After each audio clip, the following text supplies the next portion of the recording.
E Alentejo quando canta, peito dado à solidão, traz a alma na garganta e o sonho no coração.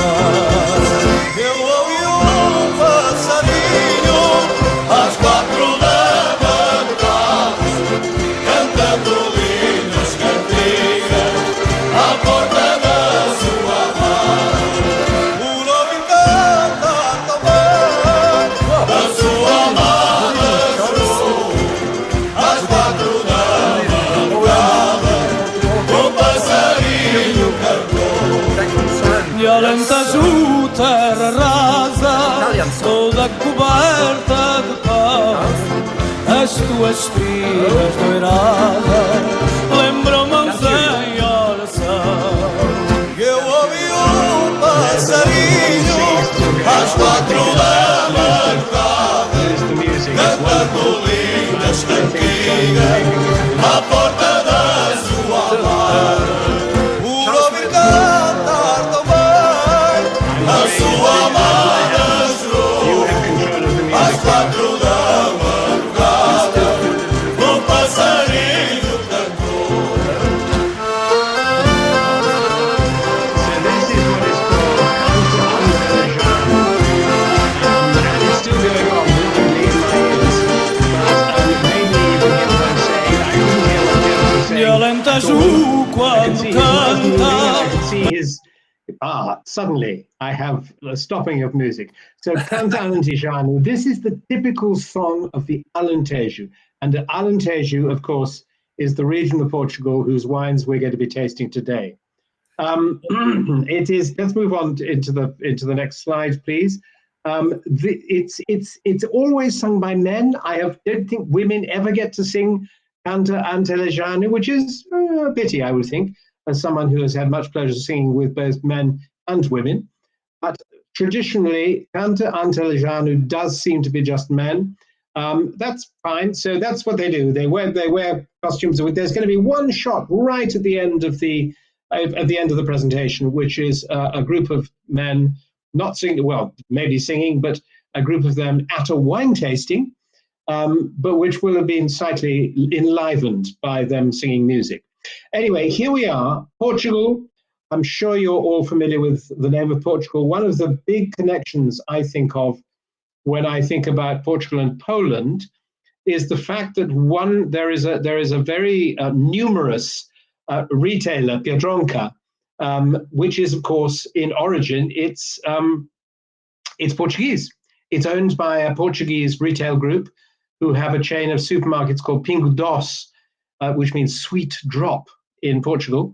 And they also own Biedronka, which I think has 3,000, something like 3,000 stores. So there are no shortage of Portuguese wines in Poland through the good offices, amongst others, of Biedronka.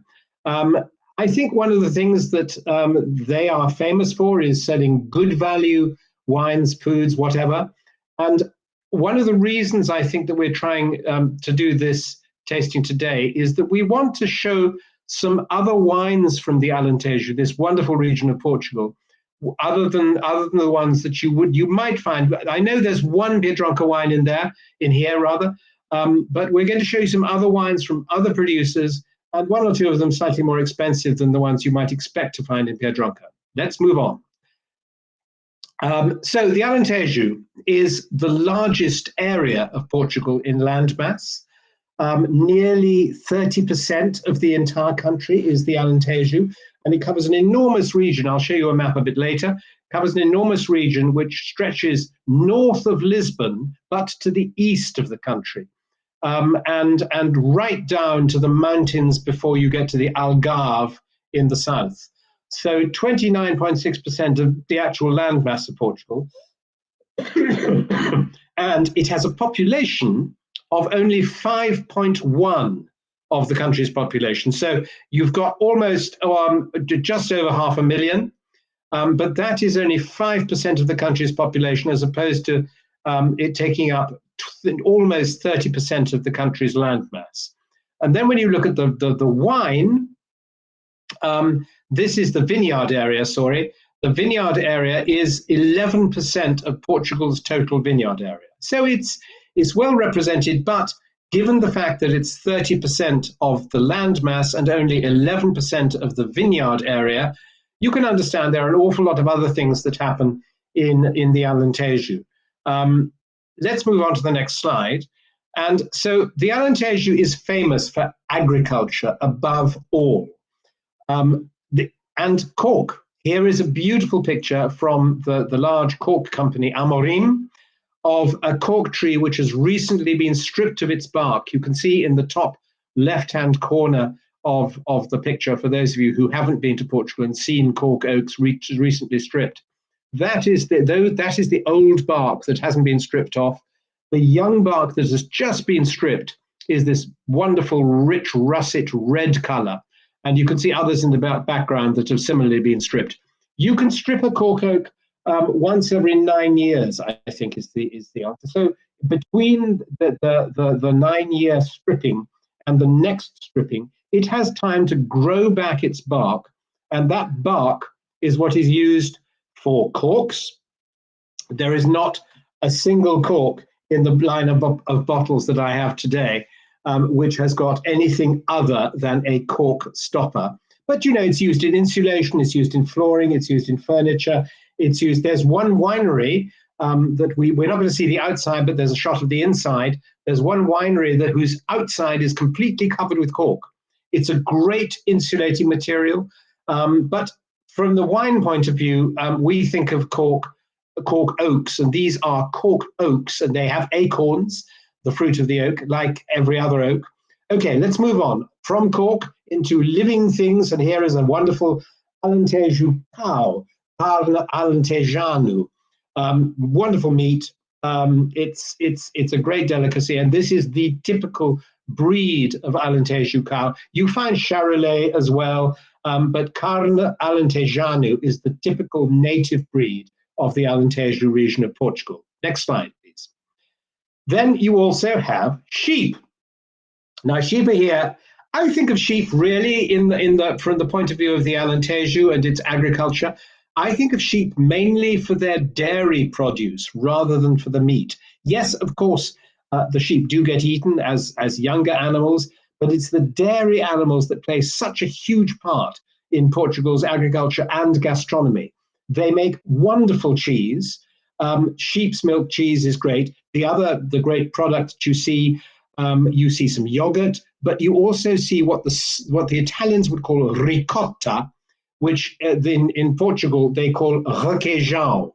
So that's also made from the sheep's milk cheese. You see goat as well, and there are some goat's cheeses, but personally, my favorite is sheep's cheese. You don't see so much cheese made from cows here in Portugal, or maybe it's just that I always go for the sheep because I love it so much. Okay, next slide, please. And here we have the noble black pig, the porco preto, the hero, the great outstanding pig of Portuguese gastronomy.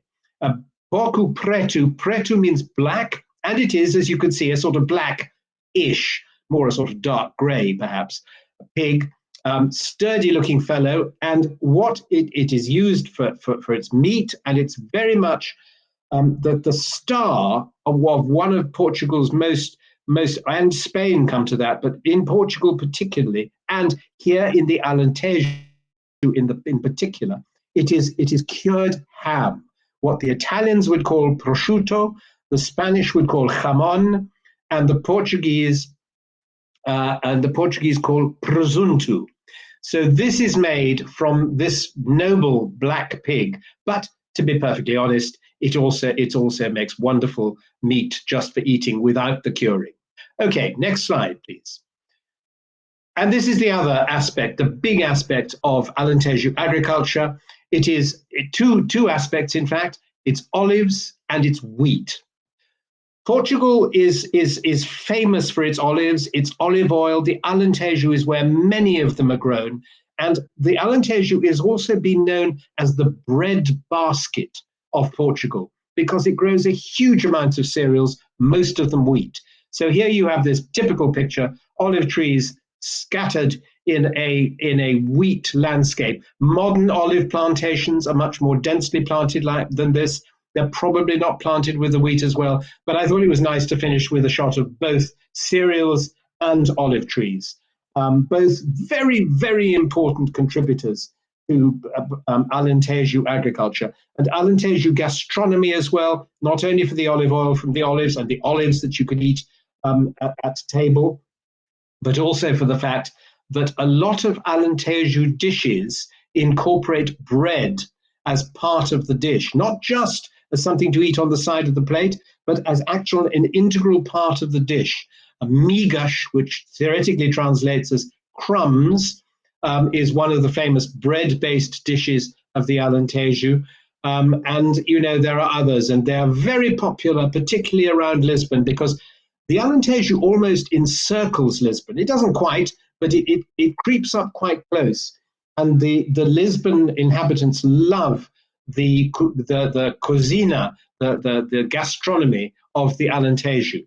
All right, next slide, please. And eventually, we get to wine. So this is a shot which incorporates 4 of the wineries whose wines we're going to be tasting today. And from the top left, you have the city of Estremoz, and in front of it, sloping down towards Estremoz with its castle at the top, you've got the vineyards of João Portugal Ramos, large private producer, very successful, lovely man. I've known him now for, goodness, 30 years, I suppose. And he makes a lot of very good wine. So that's the top left-hand corner of the picture. Then you have a picture of a winery with, it actually is the chief winemaker, Oshka. He's plunging some grape skins to make sure that the grapes skins don't get too dry, don't get the bacteria from the acetic bacteria creeping in, and just getting the color out of the skins in order to make good red wine. And then down in the bottom right-hand corner, you've got a picture of a cellar full of clay amphorae, known in Portugal as talha, or talhas in the plural. It's a very traditional winemaking vessel used in Roman times, in Greek times, by the Phoenicians, and it is still used. And there's very much a revival in particularly in the south of Portugal. It's also probably, some of you may have come across wines from Georgia made in what the Georgians call kvevri, but here in Portugal it's called talha. So this is the talha cellar of José de Souza winery. And then finally, on the left-hand side at the bottom, a modern stainless steel winery, actually of the company that owns it, which is Casa Relvas. It is the slightly older of the 2 wineries, but it's got a lot of stainless steel equipment, as you can see there. And it's called the Herdade de São Miguel, which is one of the wines we shall be tasting today. Good. Next slide, please. So what factors influence wine in the Alentejo? I think really the most important thing to start with is the fact that it's a Mediterranean climate. Now, I don't mean that it actually lies on the Mediterranean, because of course it doesn't. Portugal is bounded on 2 sides by land, and that's Spain. On the other side, it's an ocean border, but it's not the Mediterranean; it's the Atlantic. On the east and the west, on the east and the south side, it's the Atlantic coast. So apart from anything else, there's brilliant fish from that cold Atlantic Ocean. But it's also important, and you find the kind of things grown in the Alentejo, like olives, like vines, that you might find in the Mediterranean climate around the Mediterranean, the countries of France, Italy, Greece, and then the north of Africa. Soil's very important. I've got a wonderful slide I want to show you later, because soils are incredibly complex here in Portugal, and they do make up I think the jury is still out. The scientists are still discussing whether soils actually really determine the flavor of the wine because of the makeup of the actual soil. It's possibly more to do with microfungi, and possibly with the amount to which a particular soil is able to absorb and then retain water and make it available sorry, my wife just popping in to say hello, so to make it available for the vines and their roots. Grape variety is very important. I've got a couple of lists of grape varieties, one white and one red. Portugal has an enormous amount of its own grape varieties, and that is hugely important because it means that the flavors of Portuguese wines, because of these different grape varieties, they are different. They taste different. Yes, they grow some Cabernet Sauvignon, they grow some Syrah, they grow some Sauvignon Blanc, some Chardonnay, some of these famous, usually French grapes, but they've got an enormous amount of Portuguese grape varieties which give Portuguese grape flavors. And that's one of the things that if you haven't discovered, I hope you will partly discover today. And there's a big movement in the Alentejo, I think, to go, with one or two exceptions, to go with the native grapes rather than planting Cabernet and Merlot and all those other grapes from other countries. So grape varieties, viticulture and winemaking, incredibly important. Viticulture, I think, has come on amazingly.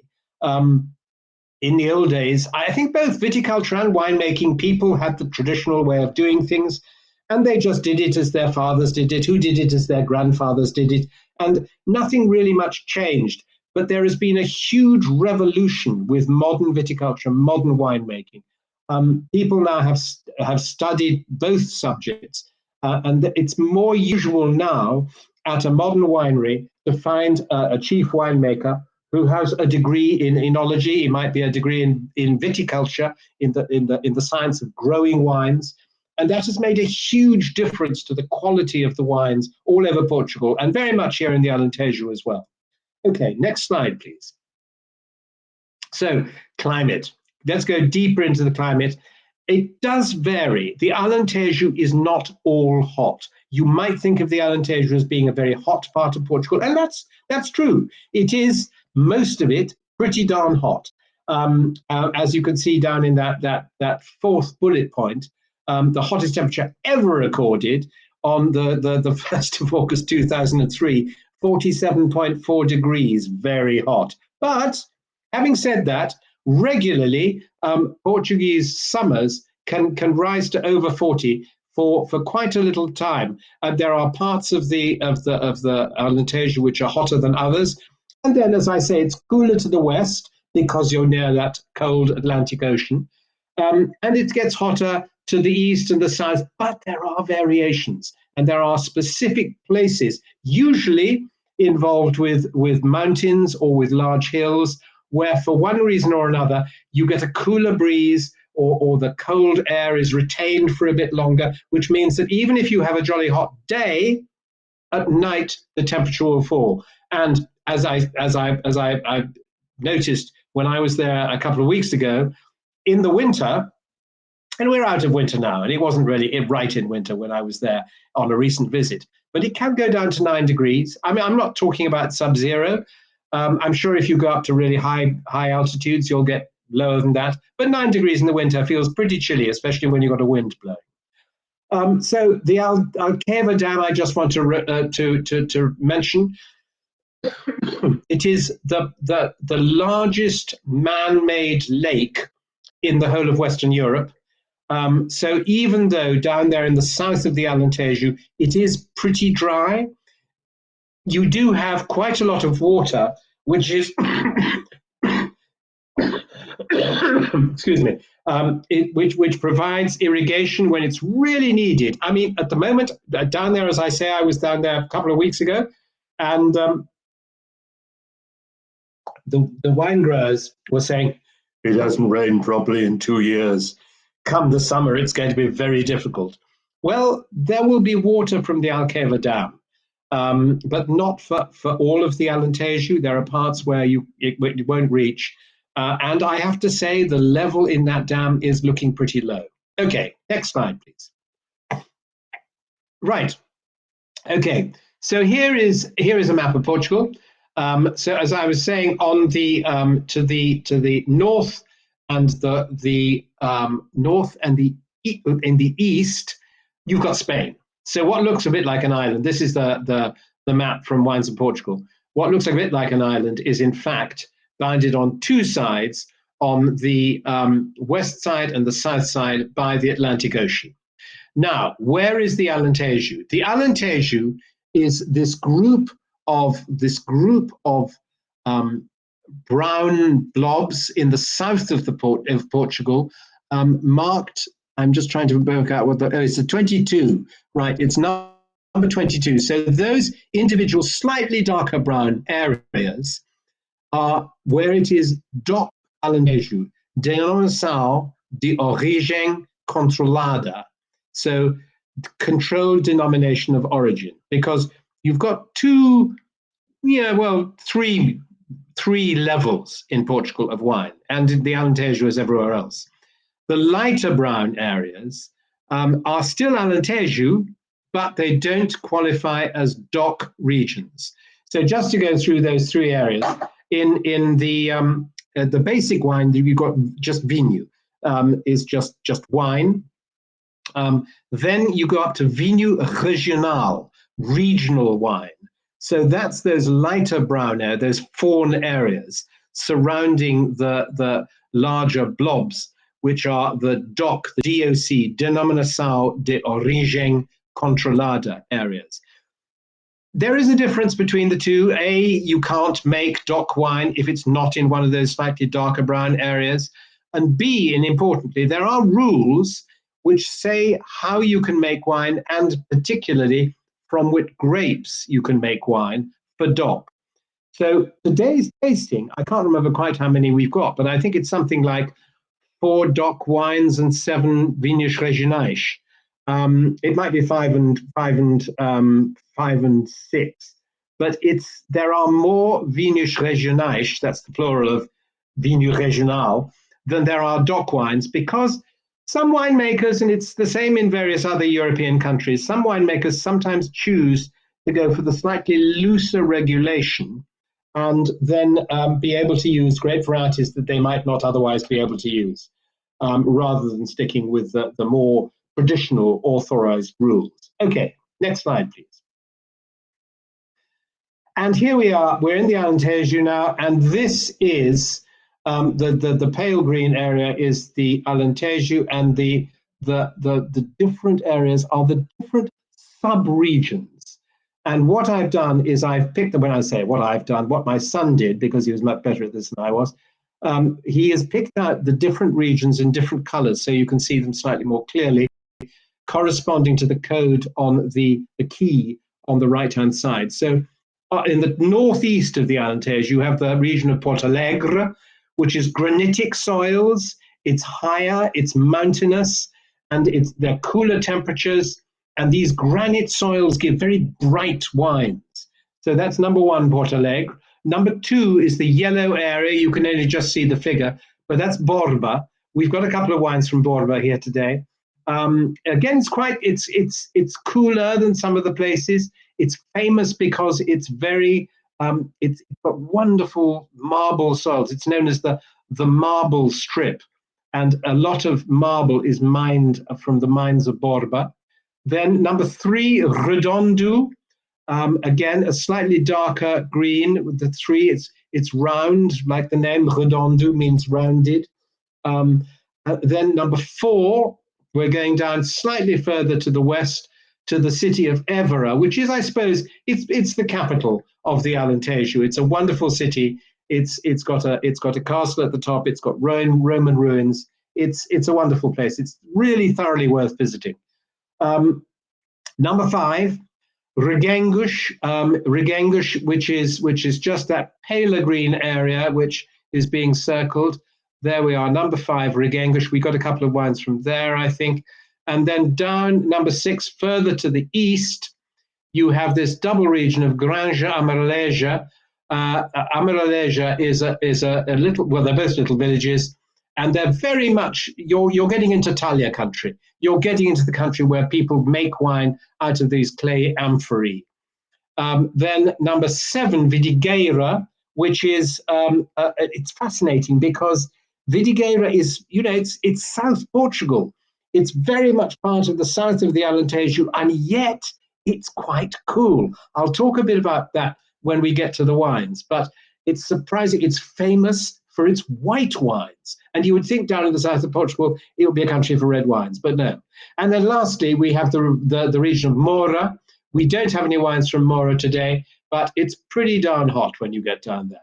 Good. So those are our regions, the sub-regions of the Alentejo. Next slide, please. Right, here we get to move on to the wines and the tasting. You must be dying for a taste. I'm just going to run through these white grapes first. So I've got 3 little white grapes down at the bottom. Here are 3 white grapes that you can find in the Alentejo, more Viognier than Chardonnay and Semillon. Viognier, as you probably know, is the great white grape of the northern Rhone, where it's hot up there. It's the grape of the great appellation of Condrieu, and it can stand up to heat very well. That's why it's becoming increasingly popular in the Alentejo. But here, up at the top of the list, you've got the main varieties. Roupeiro, which is the most widely planted white grape in the Alentejo, which is known in the Beirut as Syria. You might have come across it as called Syria. Same grape, different name. Often happens in Portugal, as it does with the next one. Arinto, which is not a native grape of the Alentejo like Roupeiro is, but Arinto comes originally from Bucelas, which is just to the north of Lisbon.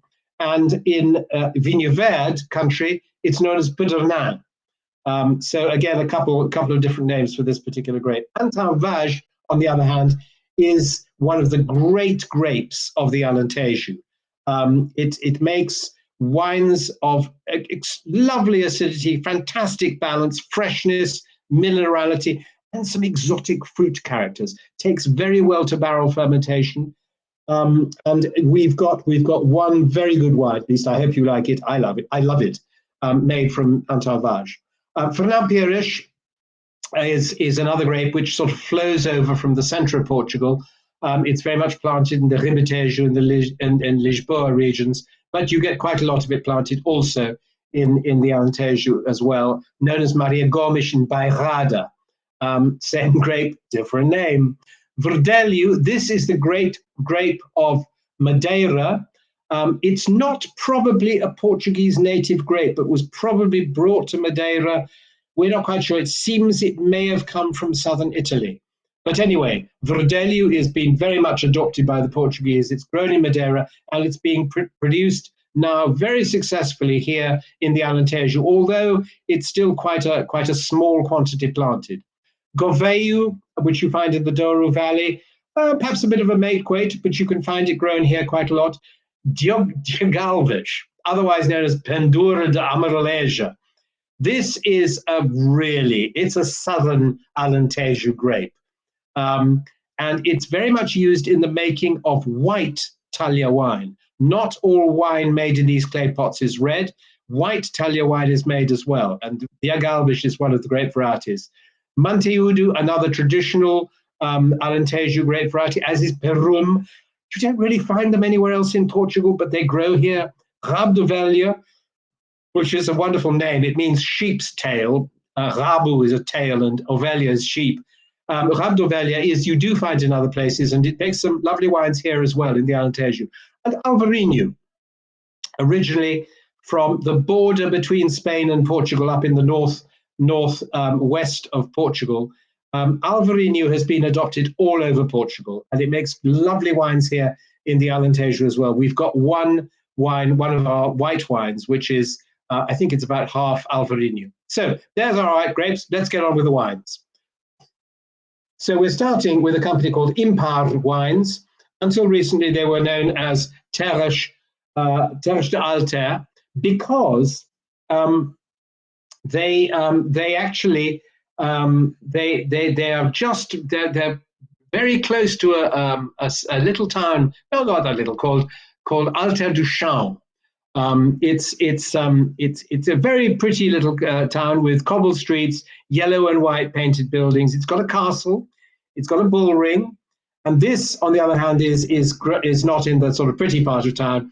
This, as you might be able to see from this photograph, it's grown on a very modern wine, in a very modern winery on an industrial estate. So there's very little romance there, not a lot of joy for the wine tourists, although the wines are excellent. Pedro Paixão, the tall man at the front of the picture, he's the main man, the managing director. But the main winemaker is the slightly older man with white hair, slightly receding, called Peter Bright. Peter Bright, he's an Aussie. He's been living in Portugal for, decades. He's a very experienced winemaker. He's a winemaker who tries not to interfere. There he is again, solo. Not to interfere too much with winemaking. He's not an Australian who's forever adding acidity and tannin and all sorts of other things. He likes the grapes to speak for themselves, which is I think, excellent. So there's Peter in his barrel cellar. Next slide, please. And we are moving on to some vineyards of the Impar wines, as I have to try to remember to call them. And so it's fairly flat, but it's quite high. It's not as low altitude. We'll see the altitude when we come on to another couple of slides, I think, because I got all the altitudes down for you, just in case you're interested. Next slide, please. There, another shot of this time we've got a mechanical harvester doing its stuff, or is it? No, it's not harvesting. It's trimming the grapes, I think. So it's just trimming off the shoots for the grapes. There we have someone sitting, crouching over a stainless steel tank, making sure he doesn't fall into it. Terra de Alter, you see the old name for the company before it was renamed Impar Wines. Next slide, please. And finally, the wine. So here we are. Terra d'Alter is the name of the wine. And as you can see, it's a blend of Syria, otherwise known as Roupeiro, Arinto, Verdelho, Viognier, plus, as I was told, small amounts of others. I know there's some Semillon in there. There's might be even a little bit of Chardonnay. They've got some in their vineyards. But it's mainly Syria, Arinto, and some Verdelho. Acidity quite high, you see. Altitude not that high, 220 meters. But it's a blend. The winemaking is very much a blend of stainless steel vats and oak barrels. And so some of it is fermented in stainless, some of it is fermented in oak. I think maybe, if you haven't already started, it's time to pour a little bit of wine and remind myself what this tastes like. There we are. Good to have some wine in a glass at last. It's a bit dry talking all the time. So, nice, very pale color. It's a young wine. It's 2020. You know, it couldn't be younger than that at the moment. It would be very young to be 2021. I haven't seen any 2021s yet. Lovely, almost a kind of pear drop and peach kind of smell.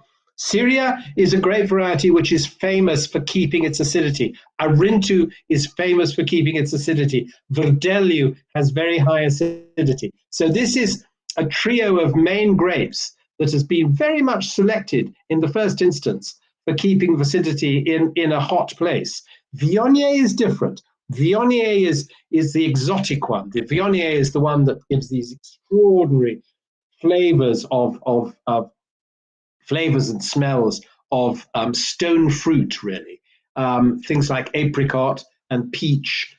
But at the moment, this is young. This is a wine which I know does actually survive extremely well and ages for a couple of years. You see, with that high acidity and those high acid grapes, it's not surprising. Let's have a quick look.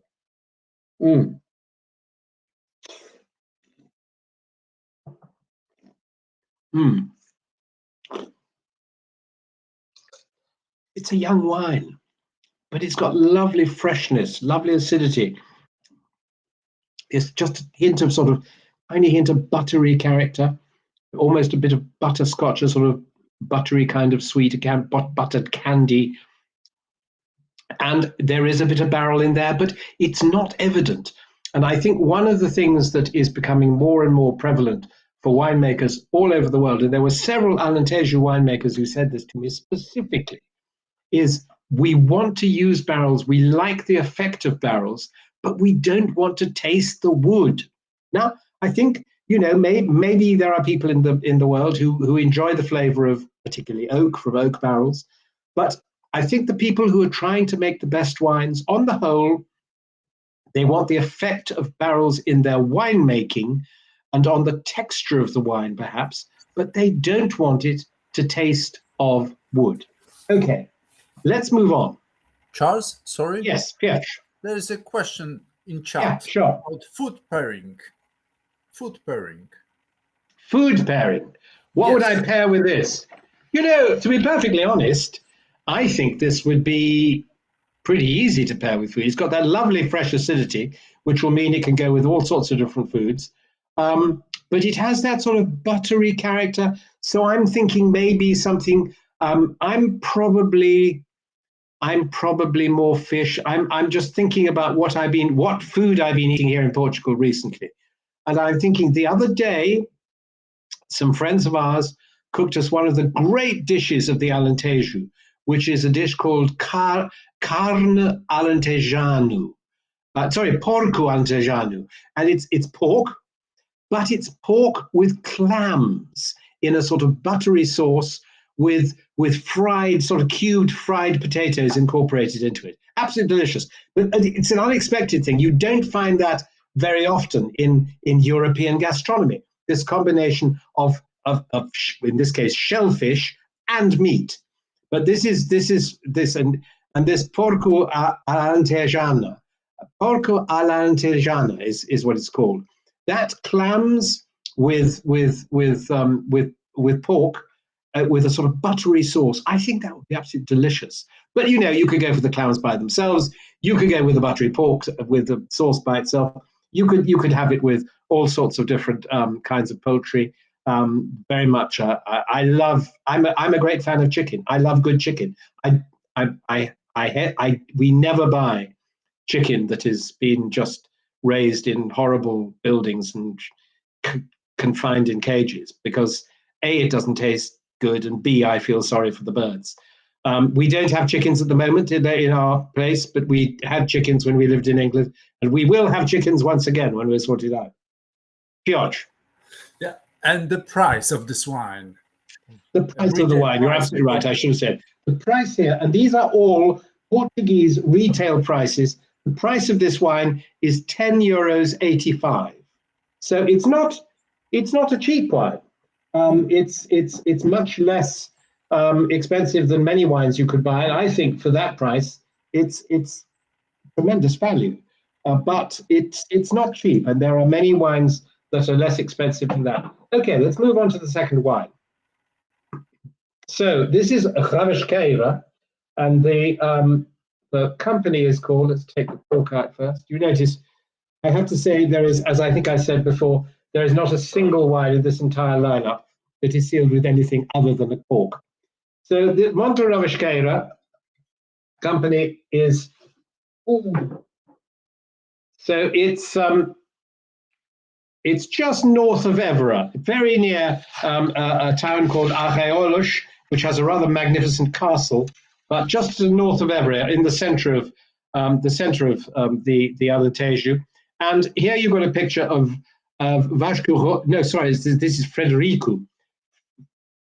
It's Frederico. It's very confusing because there are three brothers, all called Rosa Santos, and this is actually Vasco, who is our guide. He showed us around when we went. This is a picture that Catherine took on our visit, on a nice sort of terrace overlooking some of the estate. It is a beautiful place. It's got cork oaks. It's got olive trees. It's got lovely white and blue buildings. Let's move on to the white and blue buildings. There you are. You see, that is very typical of Alentejo architecture. You've got this sort of pine in the front. Is it a pine or is it a cork oak? No, maybe it's a cork oak. I can't see the leaves. The leaves aren't quite clear enough. But this blue and white, it's sometimes blue and white, sometimes yellow and white. That is very typical of the decoration of Portuguese houses in the Alentejo, particularly. More the Alentejo than other parts of Portugal. So this is near Arraiolos. It's in a valley where cool temperatures seem to stay longer than the vineyards round about. And in fact, one of the things that Vasco told me, and I'm going to read out what he said because I thought it was so interesting. I wrote it down verbatim. At the beginning of bud break, We're always 3 weeks behind the vineyards, 3 kilometers away. And that delay stays to the vintage. For whites, that's always positive. And you notice the freshness in the reds, no jammy, overripe fruit. You see, that kind of small, just topographical, topological difference makes a huge difference to how grapes wine. 3 weeks of difference. That means that while the sun is baking down on hotter parts, here in this cooler valley, you've got fresher temperatures. The whites are more able to keep their acidity, and it's just easier to make good white wines. So let's move on. Let's get towards the slide. Here's a terrace looking out over the country towards Arraiolos. There are a group of about 5 of us, I think, 3 of the guys from the winery, including Vasco, whose brother Frederico was the winemaker who received me at the first winery at Impar Wines. That's why I was getting confused. So Frederico Rosa Santos at the first winery, and then Vasco Rosa Santos at the second. Okay, next slide, please. And so moving on to the wine here. So here you've got a really interesting blend of grapes. At least I find this a fascinating blend because it's only got 2 varieties. It's got this Viognier, which is becoming even more popular in Portugal than it ever has been. The Viognier, which is this exotically flavored grape. And you've got Alvarinho, which is also a perfumed grape from the north of Portugal, but has found very happy home here in the Alentejo, as it has in other parts of Portugal.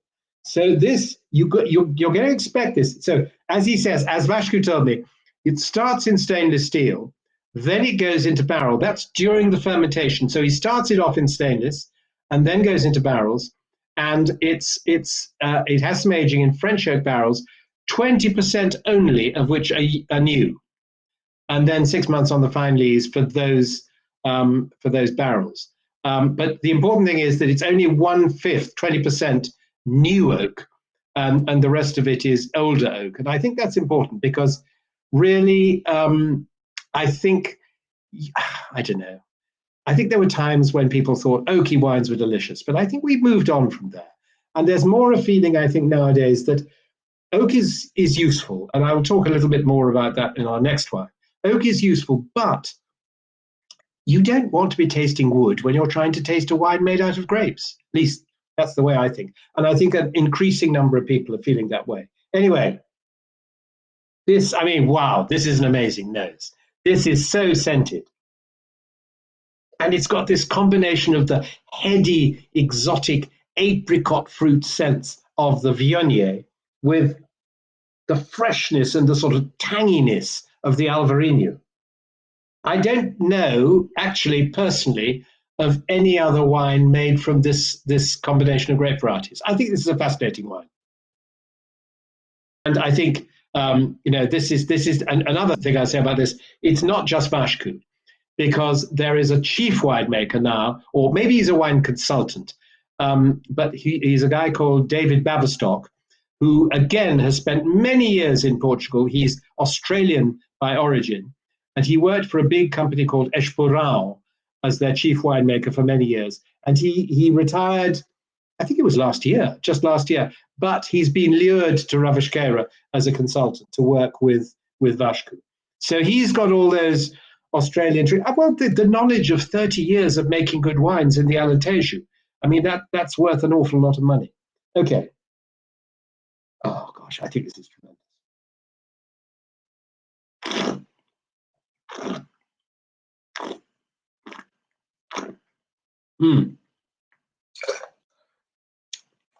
Oh, tangy, bright. That cool valley is really stating its stuff. I think, that isn't. Oh, well, I think that's a cracking one. I hope you're enjoying it. But it's got a sort of creaminess to the finish. You can't taste the oak. You really can't taste the oak, and that for me is a good thing. I don't want to taste wood when I'm tasting wines these days. I prefer to taste the grapes, the place it's come from, even the guy who's put his thoughts into making it. I don't want to be overwhelmed by oak. It belongs to a big family, this, and the reason they've got this huge estate, it's 3,000 hectares. It was originally bought as a hunting estate, and the reason they're so wealthy is that they're the biggest owners of private hospitals in Portugal. It's called the Melo family, and they've got this private healthcare business, which is enormous. But they've got 3,000 hectares. 90% of that is cork oaks. So it's very much, they've got horse breeding, they've got pomegranates, they grow peaches, they grow oranges. It's a big agricultural estate. Most of the vines are about 15 to 20 years old, but it was planted only from the beginning of this century we're in now. 2002 to 2007 were the plantings.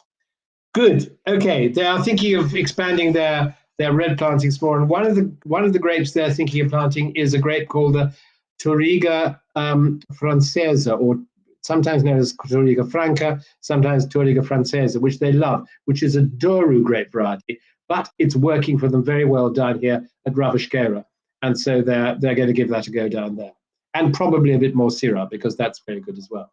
Okay, next slide. Yash, did you want to ask something? Yeah, well, just price. Yeah, price of the Ravasqueira. Silly me, I'm sorry. Oh, I dropped my bit of paper on the floor, and the price is 10 euros. 10 euros price. I will privilege the price on the next wine. Thank you. So it's less expensive than the Impar wine, but it's in that sort of that kind of bracket. Now, next wine comes from one of my white winemaking heroes, who is a guy called Paulo Laureano, famous for his moustache, and also famous for his white wines. And this is one of his white wines. Paulo is in Vidigueira. Now, Vidigueira, if you remember, that's the place down in the south of Portugal, almost as far south as you can go. And I said how it was extraordinary that a place that you would think was so hot because it was in the south of Portugal would have such a good reputation for white wines. Well, this is one of those white wines, and it's a combination of Paulo Laureano, Vidigueira, and the Antão Vaz grape variety. There's Paulo standing proudly in front of one of his vineyards. He bought the first vineyard in 2005. It was a very old vineyard, and the vines were at least 40 years old. And he had 100 hectares of olive trees, I think, as well. But everything was in a terrible state, so he had to do a lot of care for his olive trees. He did a certain amount of replanting. In 2006, he arrived. He had a small warehouse, and he started making wines. This is another of those wineries that you don't go to because it's a beautiful historic place or a wonderful modern architecture. It's a shed. It's what the Australians would call it's a shed. It's a large building which is extremely efficient in the way it could make wines. It's just basically rectangular in shape and a big hole in the ground which has been covered over. So Paulo makes these wines, and he says, and again, he said very specifically, this is a unique terroir. And other people have told me for years, Vidigueira is amazing for its white wines. And I always thought, but Vidigueira is right down the south of the Alentejo. How could it be good for white wines? But Paulo explained it more specifically. He said there's this wind which blows in between two particular ranges of mountains, the Serra de Caldeirão and the Serra de Grândola.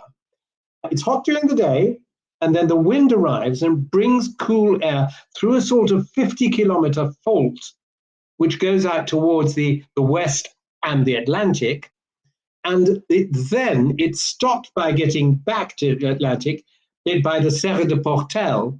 And so you've got this cool air that sits there during the course of the evening and the night, and it stops the grapes getting as hot and losing so much acidity. It just keeps that coolness. And that is the secret to the white wines of Vidigueira. Okay, so here we have a This is pure. Let's go on to the next slide, please. Olive trees. There you see. I told you he had some olives. He's got some olives. So this is his old vines. If you remember, they were about 40 years old, and it's pure entourage. This. So he doesn't make it in stainless steel. He makes it all in oak, and it's new oak.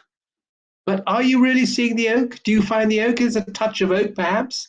But the thing about this wine, the oak barrels here, is that they're not, as in the normal way of things, they're not bent, their staves are not bent into a rounded form to make the shape of the barrel by heating them over a fire, which has the effect of slightly charring the wood and giving you all sorts of smoky, coffee, chocolate kind of flavors. What he does is he heats it. It comes from Séguin-Moreau, which is a famous French barrel cooper. They make it by bending the oak staves by heating them in hot water. So they're slightly bigger barrels, 300 liters rather than 225, and B, they don't have any of those sort of charry, chocolatey, coffeed, toasty flavors because they haven't been treated with fire. They've just been bent very gently by using hot water. So I find this a fascinating difference, because what you're looking for the flavors of the entourage. You're looking for these complex fruit flavors. We're talking about things like orange peel, mango, so definitely the citrus family. And you don't get this when you get it in stainless steel. You only get it in wood. So Paulo is one of the perfect examples who says, I want to use wood in my wine. I want to use oak barrels, but I don't want my wine to taste of wood. So this is the someone I see is picking up a note of vanilla. I can't see who it is, but yeah, I think that's fair enough. There is a hint of oak, but this is a young wine still. 2018, it's still young. This wine will go on for really quite a long time. As to when you drink your wine, that's up to you. My wife likes them young. It slightly worries me sometimes. But, it's how to be. I love a mature wine. I like to keep a wine. If it's going to keep, I don't want a wine that's dead. But if it's a wine that can stand aging and develop complexity and interesting flavors, I love that. And I think this is a wine that will hold well. It's got a good acidity, 5.8 grams, you see. I think only 4 months oak, so it's not over oaked. Piotr, you've popped up again. Well, My friend water treatment yes. Yes, instead of bending the staves by heating them over an open fire, he's not bending, Séguin-Moreau is bending them, apparently, and I've never seen this done. I'm just telling you what Paulo told me. They are being bent by being heated with hot water. So it's the same principle of heat bending the staves from being a straight plank to being a curved stave that you can make a barrel out of. But instead of heating them with fire, they're heating them with hot water. Same principle of using heat, but hot water, not fire. Does that answer the question? I hope it does. I'm seeing someone saying they're very smooth and elegant. I think this is a delicious wine. I must say, I think it is. This is one of my favorite wines. I think Paulo makes great wines. Really a name to look out for. This is 11 euros, by the way, the price here. So again, not all three of these wines, note, they're not cheap wines. They've got a set, but I think it's a tremendous trio of white wine. And when you think of the Alentejo, you think of somewhere, it's the south of Portugal. It must be really hot. You can only grow red wines there. No, you can grow whites, but you have to select your place very carefully. Paulo said there were 3 places when he was looking. He could have gone for Porto Alegre, that region right up in the northeast. He could have gone for Vidigueira, and he could have gone for another mountain called the Monte d'Ossa, which is sort of more in the center of the Alentejo. But he decided Vidigueira was the place for him. And the wines he's making, I think he's doing incredibly well.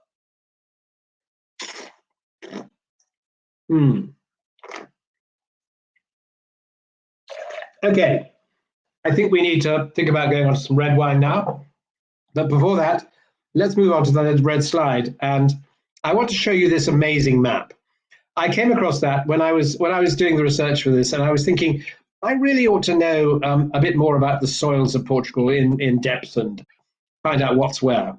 And I looked up the European Soil Data Center, ESDAC. I found it on the internet, and I got this map. And this source, the European Soil Data Center, if ever you want to know anything in depth about a European soil, this place is an absolute treasure trove of information. I would love to be able to show you this close up. If there's anyone online at the moment with a computer or a phone in front of him or her, do go into it. I mean, Piotr and his team are doing their best to try and get it close up. But what is a joy is you go onto this page and you click onto the little magnify sign. And where you have clicked, you get a sort of patch of soil of just a little section of the map in incredible detail, showing you what the soils are. And then down on the right-hand side, you've got the key to all the different kinds of soil. To be perfectly honest, I'm not a geologist, and I didn't know what most of them meant. I had to look them up. But I mean, if you look at the top left-hand corner, the northwest of Portugal, which is the home of Vinha Verde, that's mostly fairly easy soil. You get a lot of crops grown there. You get a lot of grass that feeds cattle, makes a lot of dairy. Then you swoop across to the right, and you suddenly get this sort of mustard-colored yellow, and that is granite. That is granite. And then you look down again to the center of the map, and you see that same granite color reasserting itself. There is granite all over the place in Portugal, and there are different ages of granite, and this makes it very clear that there are different types of granite, different ages of granite, but it's fascinating. And then down suddenly, you've got that range of hills, mountains, before you get to the Algarve, you're back in granite. Portugal, people think of Portugal as being a country which is, it's golf courses and sun and sea and sand, but actually there's a lot of granite. And there's granite in the Alentejo, there's granite in the Dow, there's a lot of granite. There's granite in Vinha Verde. But do have a look, if you're at all interested in geology and soils, use this as a reference. This is an astonishing reserve of information about soils. And I think it's a very pretty map too. Okay, let's move on. Grape varieties. I think we need to talk some grapes now.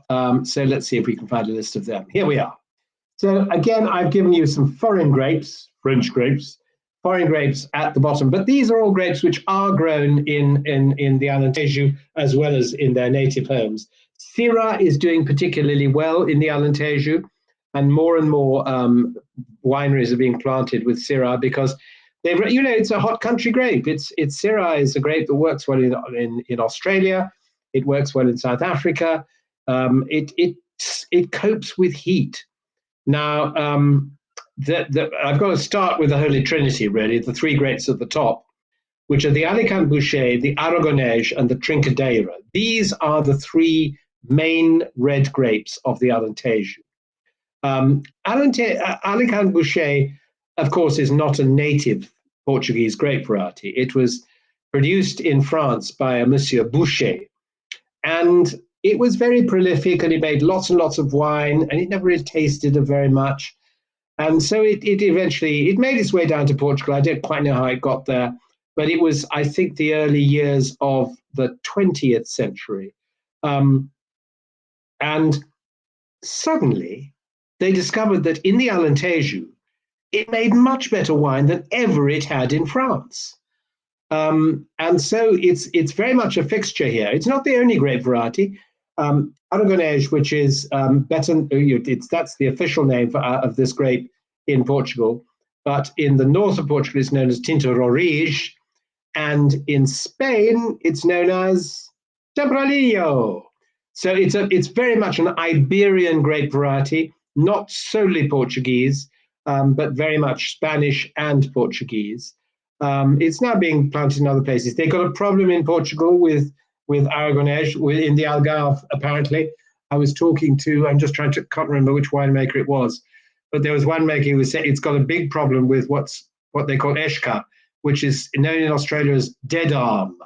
And you get brown spots on the vine, and eventually some of the branches drop off, and eventually the vine dies. It's a fungal disease, and apparently it's hitting Aragonese. So people may be having second thoughts about whether to plant Aragonese with this nasty fungal disease around. It makes good wine, but it's difficult from the point of view of disease. Trincadeira makes wonderful, fruity, gloriously fruity wine, and it's one of the heroes of the Alentejo, the Alentejo grape mix. It's the only problem with that with Trincadeira, and it's not a problem that happens that worries the Alentejans very much, is that it's very susceptible to rot.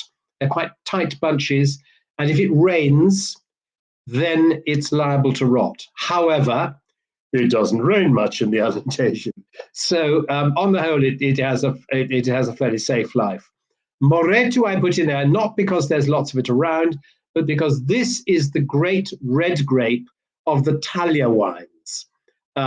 Just as we had Perum and Monteudo and Diagalves for the white Talia grapes, this Moreto is the great grape for the red Talia wines. So it's not that much of it grown, but where it is, it makes a big difference. Castelao is not a particularly Alentejano grape, but it comes mostly from a little bit further north, the peninsula of Setúbal.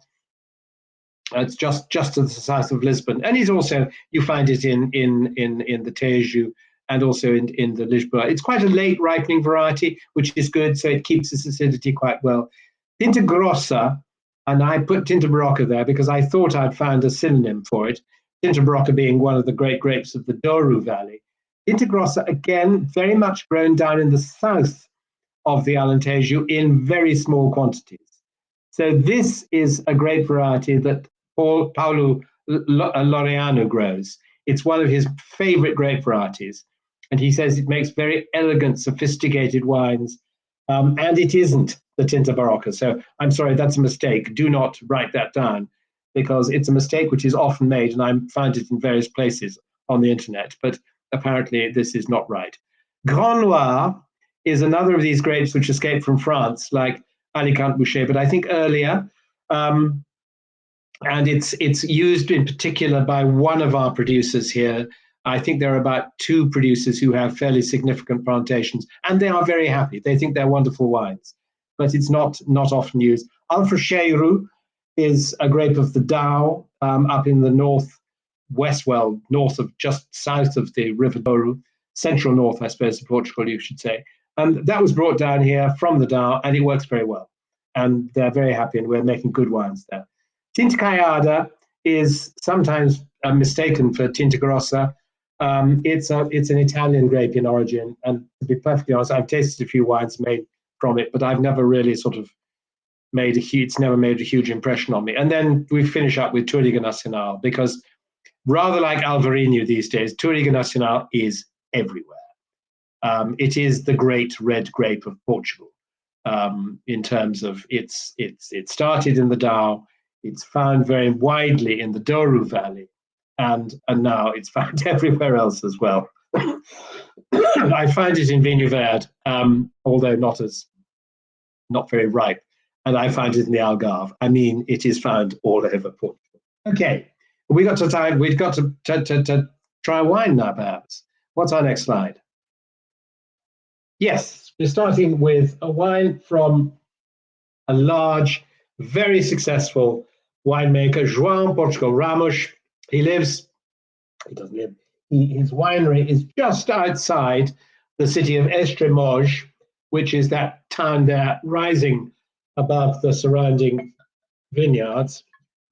Now, you find this quite often in the Alentejo, indeed in Portugal in general, that you've got a city which is built on relatively flat land, surrounded by agricultural land. And in the old days, when the neighbors were not so friendly, and I'm talking about the neighbors to the east, who are now very friendly and perfectly happy to live at peace with the Portuguese, But in the old days, when they were not so friendly, they would build these fortified towns like Estremoz, like Évora, like Béja, these great cities, probably more towards the east of the country than the west, because they were worried about the threat coming from the Spanish side of the border rather than from the sea. And so this is one of these great wall towns, Estremoz. And this is where João Portugal Ramos decided to buy some land. And here's the entrance to his winery. You've seen a shot of the vineyards looking towards Estremoz. And this is the part of the vineyard. He's got quite a bit of vineyard. He bought in 1889 and then planted in 1990, and his first wine was in 1992. His background was as a wine consultant. He didn't start off with a pot of money and a huge vineyard left to him by his father. He worked very hard. He was very successful. He worked for all sorts of other companies, particularly cooperatives. There's a shot of the adega, of the winery. He worked for co-ops. He worked for the Porto Alegre co-op. He worked at Pegões in the peninsula of Setúbal. He worked for Quinta do Carmo, and he was really successful winemaker. And one of the things he would use in his winemaking is foot treading the grapes. Now, you see that's called a lagar. It's a relatively shallow. You can see the guys are standing up. And the Portuguese are not sort of famous for really tall people. There are a few tall people, but on the whole, they're less tall. So it's not a deep tank, and they're filled with grapes, and they're going around with waterproof galoshes and overalls, and they're treading these grapes because they think this is a really good way of extracting the color and the good tannins during the process of fermentation. They don't want to be pumping the wine around so much at this stage.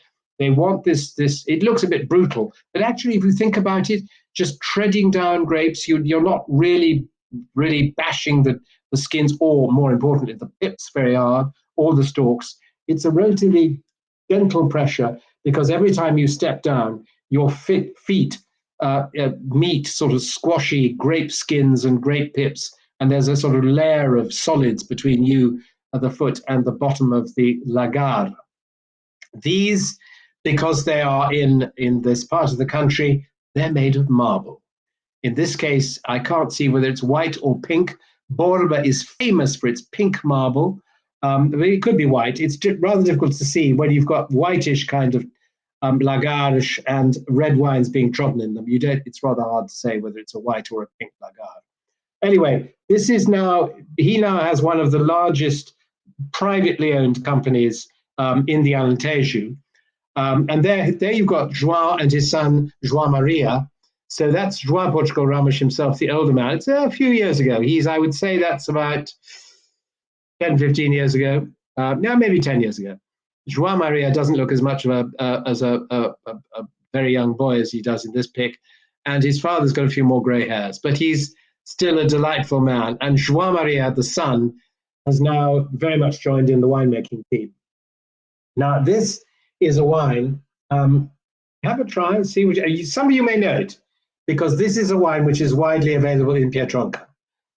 So this may well have been a wine that you've met before. It's a big brand for him. I think he was a bit shy. I'm just trying to remember whether he actually told me how many bottles he made. I don't think he did. He was a little bit shy about that. The private wine, the co-ops are usually happy to tell you how many bottles. Yes, he says 200,000 bottles, but I'm not sure if that was just in Poland. Anyway, here we are, and have a taste of it, and then I'll tell you what the price is. Lovely sort of fresh raspberry fruit. That for me, that's the Trincadeira. That's the Trincadeira thing. A great lineup of grape varieties, you see. Aragonés, Trincadeira, Touriga Nacional, and I got my picture in front of the thing, I can't see. Touriga Nacional, Alentejo, Petit Verdot, Merlot. Who on the God? I really don't quite understand why you get Merlot here in the hotter parts of Portugal, but you know it's there and it's gone into the blend. Merlot, you know, in Bordeaux now they're finding they have to pick it earlier, use less of it in blends because it's getting so powerfully ripe. In Portugal, goodness knows what it is. But anyway, this lovely fresh raspberry fruit, sort of combination of Aragonese and Tricadero.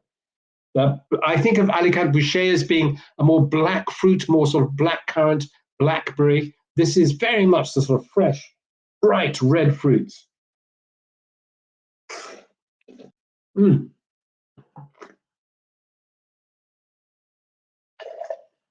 I think that's lovely wine, lovely acidity.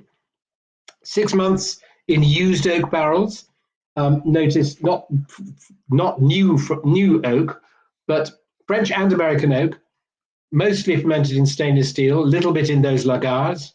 But that fruit, it's not a big wine, it's not a complex wine, it's not a wine that you tuck away and expect to come back to in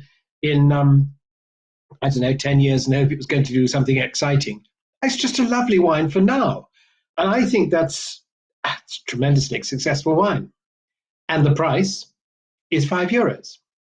So it's a very, very affordable wine. And as I said, widely sold at Pietronca.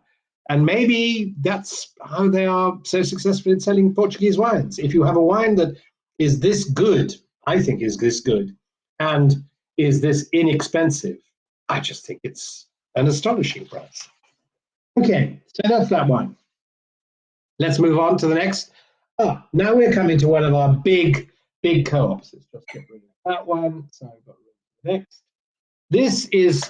This is a hero co-op, a hero for various reasons, but I'm going to go into one of them a bit more later on. So this is Borba, and Borba, this is where that pink marble comes from. This is very much in the marble strip of the Alentejo, this central northern marble strip of the Alentejo. And Borba is big. Now this is they've got 260 members in their co-op. They've got 2,200 hectares of vines in 2,000 different plots. So there are some pretty big landowners there who are delivering their grapes to this cooperative. And the reason they're doing it is because it's a good cooperative. You know, I've been to so many European wine producing countries and been to cooperatives that have really been sad. They haven't had good equipment.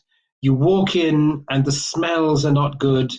And you think, I don't like the smell of vinegar when I walk into a winery. I want it to smell of fresh wine or maybe even grapes or maybe even oak barrels, but I don't want it to smell of vinegar. And there are too many cooperatives that have been underfunded, that just haven't been able to get the good prices for their grapes, and that sadly don't make good wines. But Borba is not one of those. Borba is a really successful cooperative, as is the next wine we're going to try, Redondo. But Borba is it's a hero.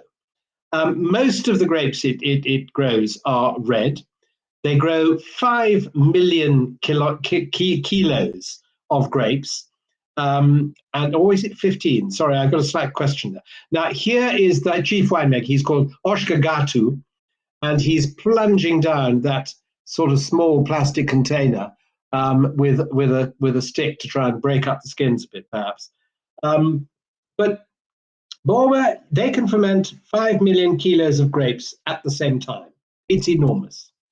It's one of the 3 huge wine co-ops in the Alentejo. The other 2 being Redondo and one called Carmim, which is at Regengush. But one of the things I wanted to talk about a bit greater length is the fact that Borba is also leading in a sustainability program, which is very important for the wines of Alentejo at the moment. It's a sustainability program. They started in 2014, so it hasn't been going for that long. And basically, they are trying to find ways to make the business of making wine friendlier for the earth, for the planet.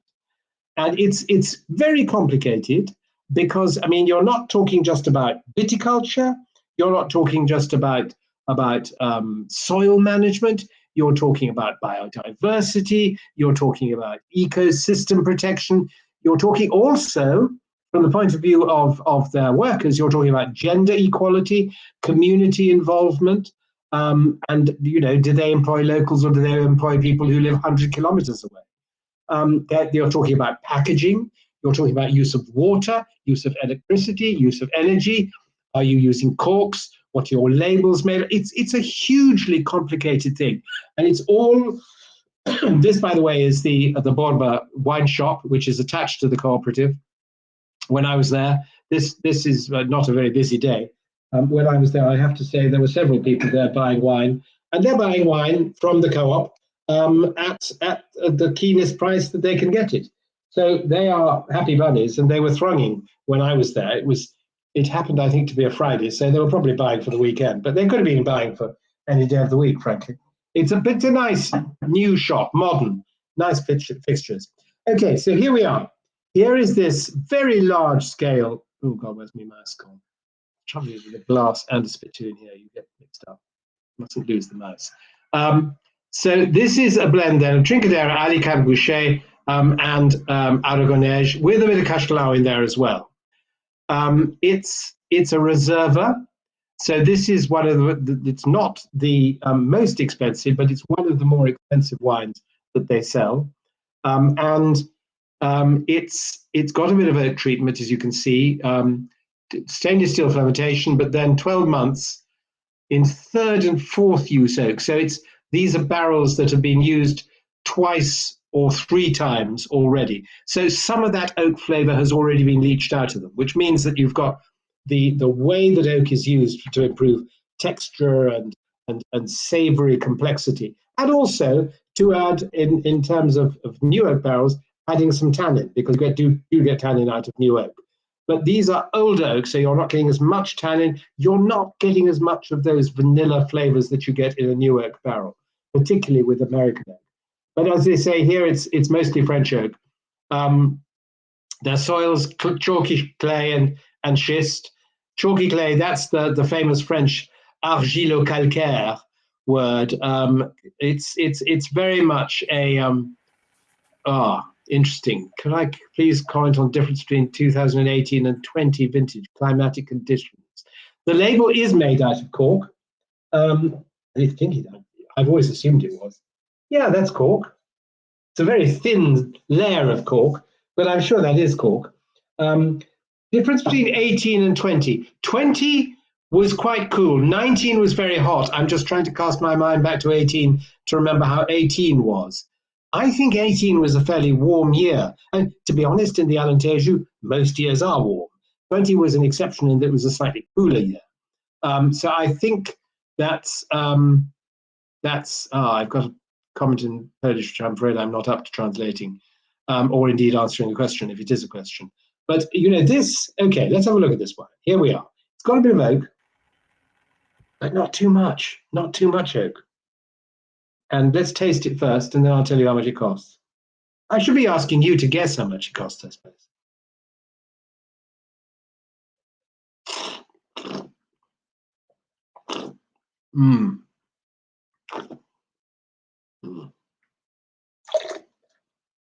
Oh, I think that's lovely. It's got more body, more structure than the one from João Portugal Ramos, which was so fresh and bright and lively. This has just got more. The Spanish would use a word which I think sort of means body. It's got más cojones. Just a bit more body, I think, is probably the right translation, or at least translation. And length. It's got length. It's got freshness. I think that is Trincadera really strutting its stuff. I think that is tremendous.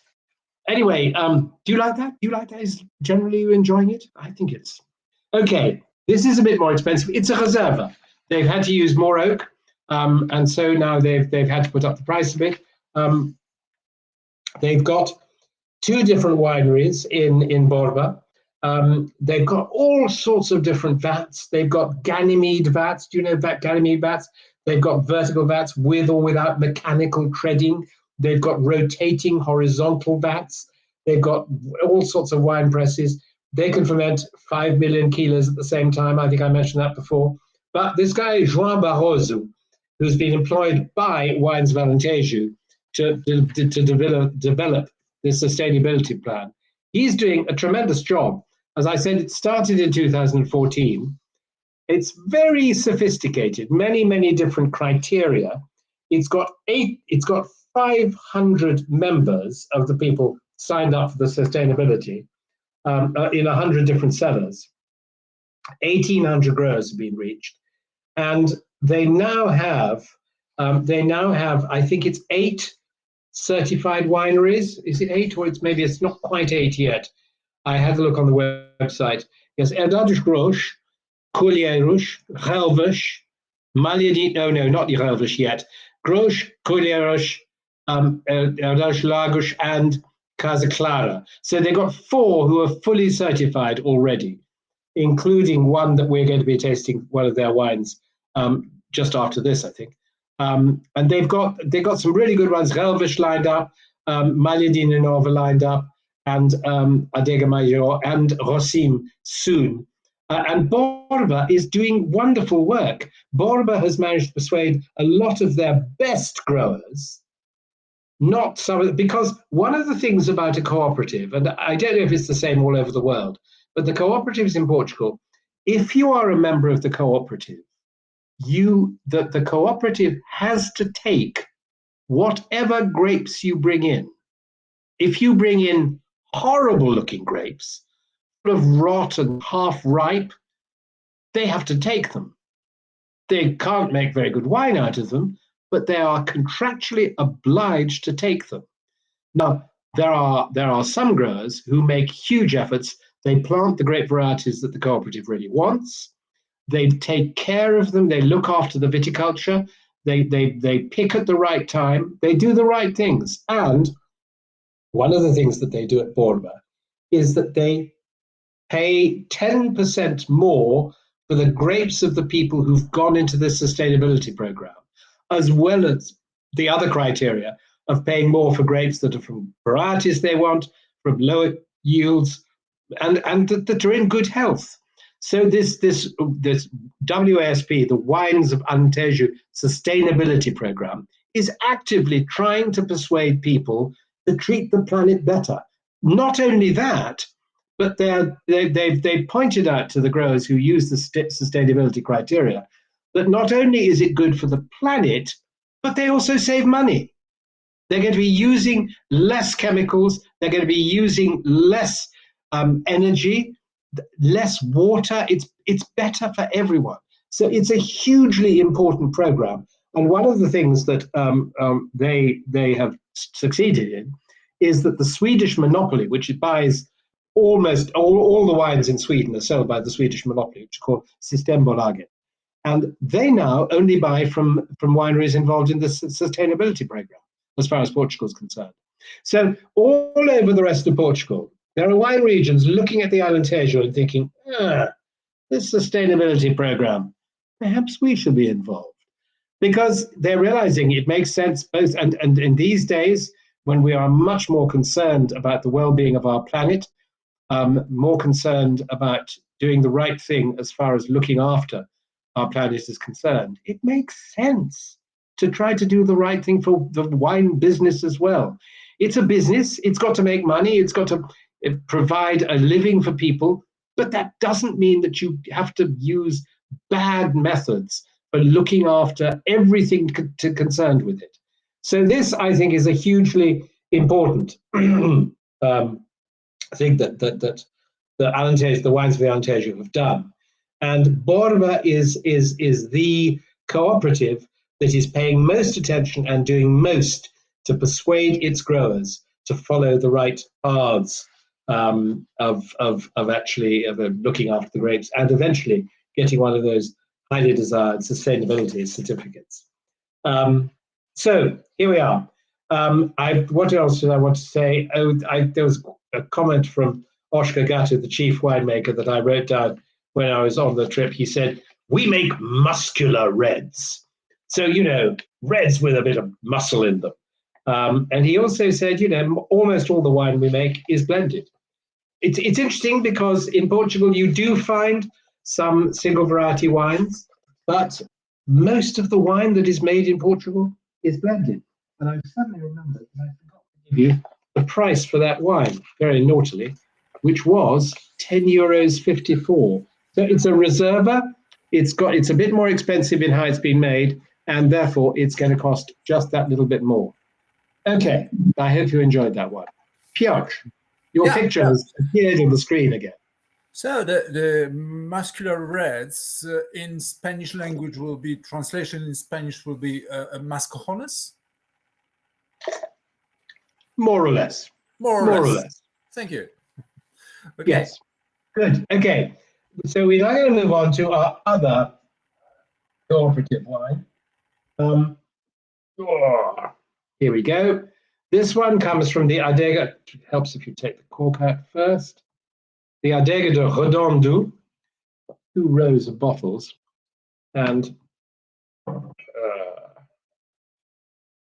there we go. So on to my second row. We must be halfway through the tasting. Redondo, another huge cob. I think not quite as big as Borba. This is a lovely old stone doorway called the Porta da Ravessa. And this is this wine. You can probably see the bottle in front of you. This is the brand of this wine. It's the biggest brand that they have at Redondo, and they make a lot of wine under the Porta da Ravessa label. So this is that gate, Porta Gate, and this is a gate that gave in medieval times. It was the gate through which farmers, merchants would bring their wares to be traded in the city, in this walled city. And it's great that it's still there, and it's an emblematic label as far as this winery is concerned. Piotr. Sorry for interrupting. That's okay. Yeah, a question about the Reserva in Alentejo in Adega de Borba. What does exactly Reserva mean? In Spain there are very strict rules as to what you can call a reserva, and what you're not allowed to. It has to have specific criteria of aging. It has to be approved by a tasting panel. In Portugal, it seems to me the rules are not that strict. You don't have to necessarily. In certain places, you have particular sort of requirements for aging, but it's not like Spain. Reserva is just a higher quality of wine. It's a bit like in say California and Australia. A reserve wine is going to be a much better quality wine. The difference here in Portugal is that in Portugal, the wines have to be approved by a tasting panel from, in this case, Wines of Alentejo. They have a constituted tasting panel consisting of winemakers, and they have to give approval in a blind tasting to all the wines that are submitted. If it's not good enough for Reserva, the tasting panel will say, sorry, can't do that. Go away, find a better brand. Strange things coming up on my screen. I don't quite know why. Let's move that away. So I hope that helps you with the answer. It's not as cut and dried as it is in Spain. Right. Anyway, on to the cooperative of Borba. It's one of the oldest co-ops. Again, as I said, they're mostly founded in the 50s. It was founded in 1954 with 14 members.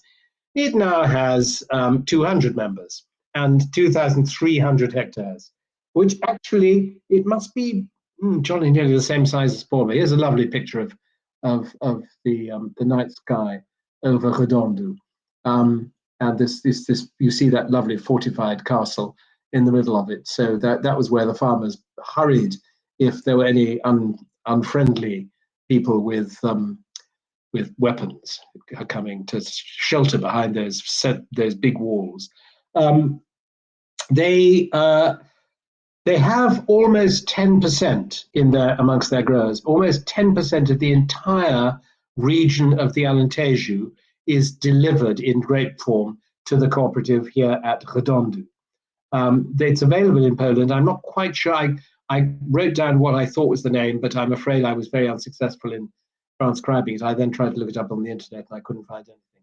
But this is a slightly more expensive wine, although I must confess this is the one wine for which I have been unable to find a price. So I apologize for that, but I did look and I just couldn't find. This is the special edition. Let's move on to the next slide and I will explain. It's a special edition in that it's not the normal blend of grapes. There's the most important grape variety in the blend is Syrah, which, as you know, is not one of Portugal's native grapes. And then you've got Aragonese, of course, which is, and Alicante Bouschet, which has become a native grape, honorary native grape from France. But again, it's got good acidity, 5.4 acidity. It's stainless steel. No oak is used in this wine at all.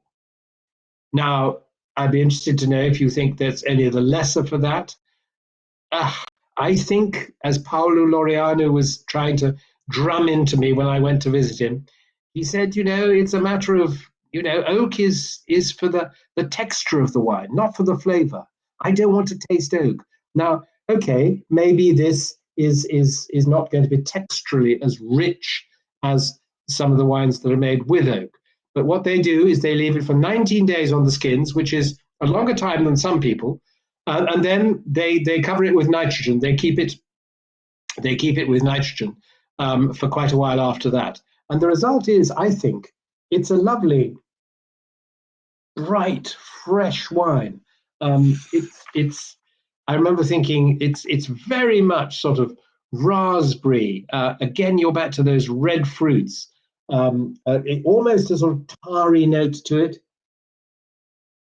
Yeah. I don't know what to. A creamy texture.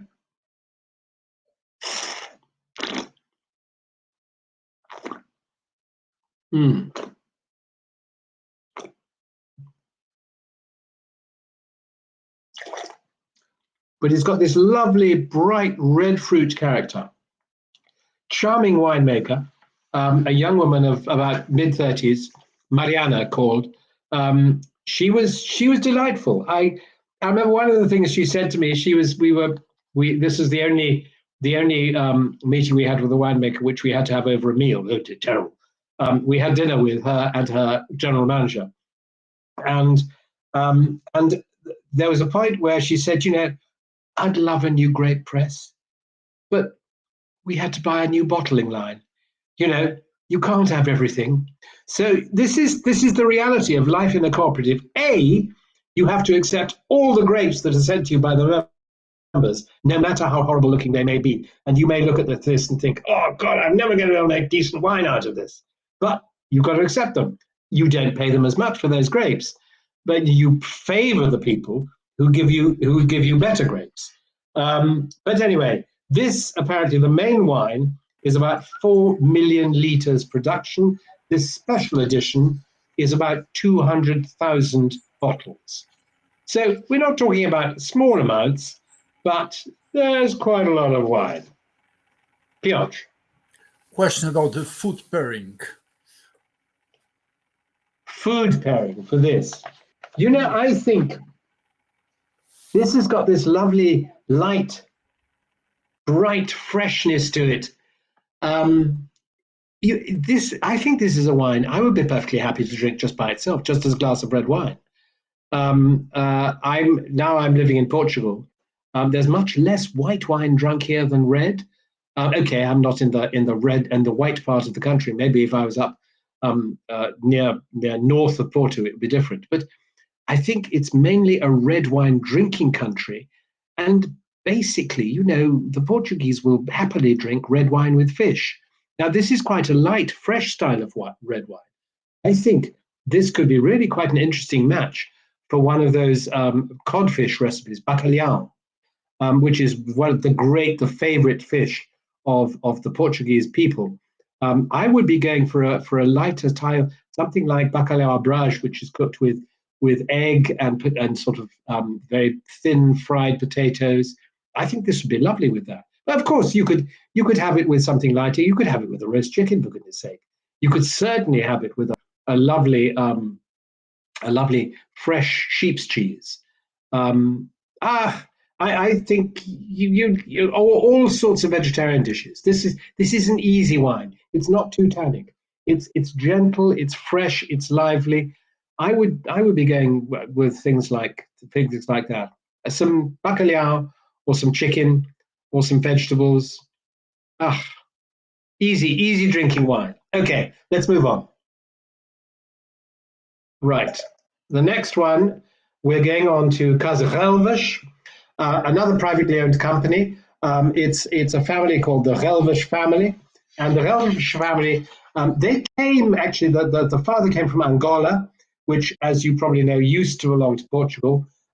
He arrived in Portugal in 1974. He'd made quite a lot of money as a farmer in Angola, and the war came and he decided he was better off back in Portugal. So he moved to Portugal, and he bought the estate in partnership and eventually ended up by buying it out himself. This picture here is a nice picture of three members of the family. So Alexandre Senior is the man in the front, the father. Alexandre Junior is the next in line. He's the older brother. And then the Antonio, who is the younger brother, he's the one who's third in the lineup in terms of this particular picture. So Alexandre did his winemaking studies. He studied in Bordeaux, apart from other places, and he joined in 2006. And then in 2016, his brother joined. His brother was very much a management person, so he's also become very much involved in the olive oil side of the business. It's another of these quite big estates. They planted, when they started, the actual original aim of this estate was not wine, it was olive trees. And they planted 100,000, sorry, I'm not doing nonsense, not olive, cork. They planted 100,000 cork trees when they first started in 1997. And frankly, that is a tree which takes about 20 years before it yields its first harvest. So that was one heck of an investment. So 20 years, you have to wait. Vines, you have to wait 2 or 3 years. Then he gives you some grapes. Cork, 20 years before you get your first corks. So they waited 20 years, but they bought two wineries. The first one was the Herdade São Miguel, which was the one we saw in a picture at the beginning of this presentation, which was the first one I'd seen when I went first to visit them. No, it isn't. Sorry. Yeah. There. So Herdade São Miguel. Again, that was bought then, yes, 97. So they bought that then, and then they bought another larger plot, another estate called Herdade Pimentel. They bought more recently, they bought Pimentel in 2010, I think. Yes, that's right. 65 hectares. So that's one of the winemakers. That's Maria Andrade, who's the winemaker showed us around when we were there a couple of weeks ago. And you see, this is the new winery. This is Herdade Pimentel. This is a very modern winery. It's big, and this is the one that has the outside completely covered in cork, which is wonderful. This is the older winery. This is Herdade São Miguel. This is the one which we're tasting the wine from now. But as you see from the other picture, Maria was standing in front of some talhas, because you're in the Alentejo. You have to try and make wine from talhas as well as making stainless steel. So there you've got more talhas. So this is the new winery, proudly displaying their talhas as well as various bits of stainless steel equipment in the background, and even some tiny weeny little talhas. I don't know. So they make quite a lot of wine. They make about 7 million bottles of wine here, but 30% of that is bag-in-box. So they've got some very inexpensive wines. All the wines, all their top wines are made in this winery, the Herdade São Miguel. And this one is, as it says, it's got 50% in French oak barrels for a short time. So they do some pre-fermentation maceration, then stainless steel. It's a blend of Alicante Boucher. We've got our sort of usual tried and trusted favorites here: Alicante Boucher, Touriga Nacional, Syrah, Cabernet Sauvignon, and some others. Now, Cabernet Sauvignon, I don't think I would be very happy making pure Cabernet Sauvignon here in the Alentejo. I really don't think most of it is a bit too hot. Not all of it, but I don't know that, I don't know, I'm so used to the flavors of the Alentejo being rich, ripe, red and black fruits. Somehow that slightly more herbaceous, the grassier note of the Cabernet Sauvignon. You could add a little bit, you could add a touch, a little bit of blending option, but I don't know that I want too much of it. Okay, so what about this one? Gentle, fresh, bright, raspberry. Again, red fruits for me.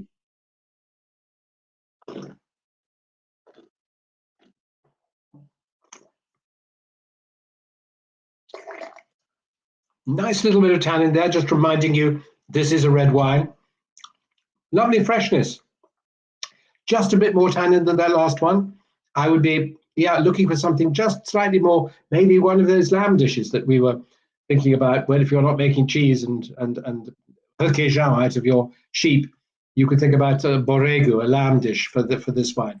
I think, yes, I could see a roast leg of lamb with this wine. Piotr. Colheita seleccionada. Question in chat.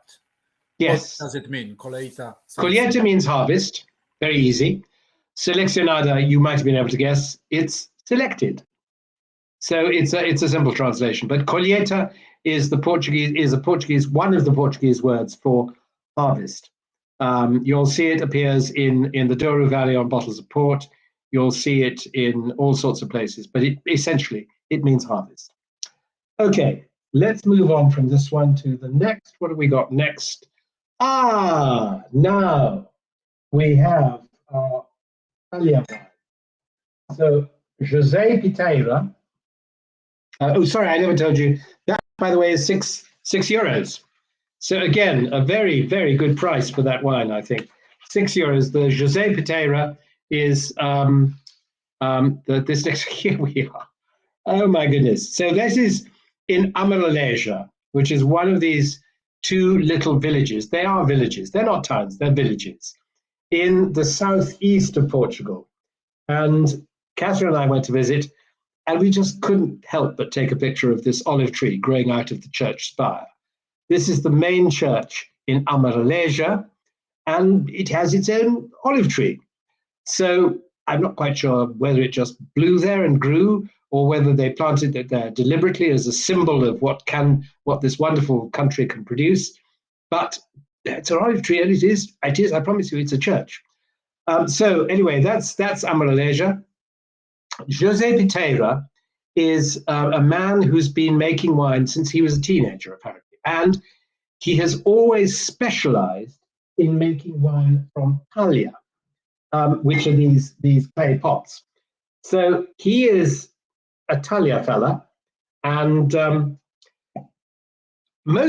traditionally, and this is interesting too, but traditionally, most talha wine was white, actually. They had more white grapes, and they made talha white, and here we are. So good, I'll get that there. And the red is a relatively recent addition. So Ropeiro, the main white, but the main black grape, and we'll come onto this when we get to the right thing. Main black grape is Moretu, which you don't get that many other places, but it's very much an important Alentejano grape particularly for talha wines. One of these things, which is an interesting debatable point, and I talked about this with many different winemakers. You see these clay pots, they are lined. Not all of them are lined, but they're quite often lined with something that they call pege, which is a mixture of beeswax, usually, sometimes olive oil, and sometimes a little bit of pine resin, but it depends how you want it. If you don't want to have this, I mean, I met two winemakers who said, yes, we make talha wine, but we don't use pege.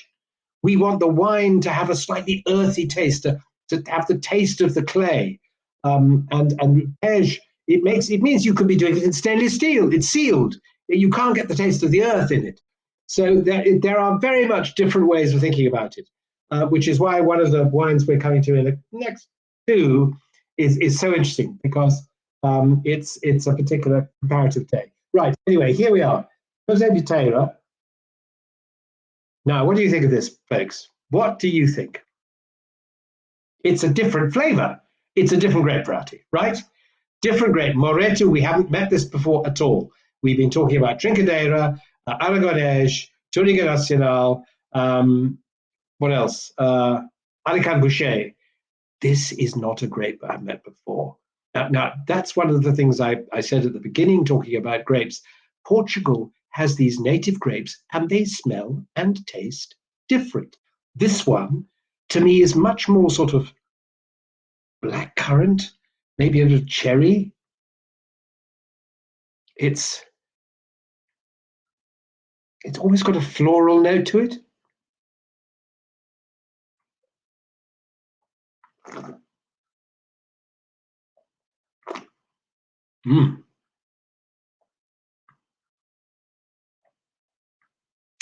I seem to have swallowed that. Well, I don't know what you think, folks, but I think that's delicious. I have to say that not all Talia wines are as good as this, or as I think are as good as this. There is a lot of variation. Let's move on, because I want to get on to. Sorry, the price of this is 12 euros. 12 euros a bottle. So it's more expensive than any of the reds we've had so far, I think. Right, we're moving on now to José de Sousa. Now, José de Sousa, long dead, and it was his, I think, his brother's wife who eventually sold the winery. And you see this gentleman who's called Domingos Soares Franco, of the family is called Soares Franco, and they own a large winery based just south of Lisbon called José Maria de Fonseca. And Domingos is one of the two brothers, and he is the winemaker brother who actually studied at California at Davis. But then he tasted the wines in this winery, and he fell in love with the idea of Talia wine. And he's one of the people who feels very strongly that you shouldn't use too much of this pear stuff, because if it's a tightly sealed container, you can't really taste the clayiness of the wine. Anyway, José de Sousa, this is their less expensive wine. This is a wine which does not. So here's the whole family. Sorry, I'm looking at the photos. So Domingos there in the middle, his elder brother. Gosh, I've suddenly forgotten what his name is. I haven't seen him in years. Domingos I was happy to see the other day. He came down to visit us when we go to see the winery, and the next generation coming on in the vineyards. So it's a family company. It's still a family company. Who knows? They may sell out one day, but at the moment they're still running it themselves. And it's a big company. So, but this is a small part of it. This is the Adega. So here you see it's again another of these lovely little blue and white buildings, and it's in Reguengos, which has this enormous co-op as well. But this is a small building in Reguengos, blue and white, and you can just see the Sousa of José de Sousa up there in the top left-hand corner. And it's got a lot of Tallish there. Let's move on to the next slide, and we shall see some Tallish. There you are. You see, man poking down with a sort of wooden implement, poking down the skins to keep the thing there. The better, closer up picture, to keep the skins and pips from getting too dried out and from acetic bacteria coming in. And this, you can see this pege. You can see it's been lined with some sort of thing. It's got wax and it's got probably resin and other things. Domingos is rather going against this now because he feels that he doesn't want to. He doesn't use pege in all the pots because he wants some of that earthiness. He talked about it. He was very lyrical about these Talia wines. He said, eventually you get a sort of fourth dimension of taste. I can't really say what it is, but it's a fourth dimension of taste. And there you see that lovely Talia cellar with all these clay pots. When I first went, which was in, it must have been in the 1980s. They bought it. When did they buy it? They bought it. They bought it in '86. So I must have gone quite soon after they bought it. They didn't have as many taglias as this, and they were very precariously balanced, and they were tied up with green plastic string so they didn't topple over and break. But that was the beginning of Dom English's first ventures into making wine in clay amphorae, and this is now where they've got to now, and they make some lovely wines. A few years ago, they the accountants in the company came and said, "Look, I'm sorry, these clay pots, it's ridiculous. We can't go on making wine in clay pots. It's too expensive, and they break and things like that." And Dom English said, "I know, it's perfectly easy. We'll put up the price of the wine." So now, I mean, the wine we have here is not the most expensive. It's not the pure clay pot wine. As you will see from the slide, it's only got 5% of the clay in it, the clay pot wine in it. There you are, mostly solid still, but 5% clay. But this is where we get another of these interesting grape varieties. You said, what is the Grand Noir? Well, 50% of this is Grand Noir. So there you are. Try this. It's got the Trincadere. Here we are. Right, I'm beginning to run out of space on my table. It's got the Trincadere, it's got the Aragonese, but it's also got this other Grand Noir. And it's got a little bit of clay in there. It's spicy character. I wonder if that's the Grand Noir.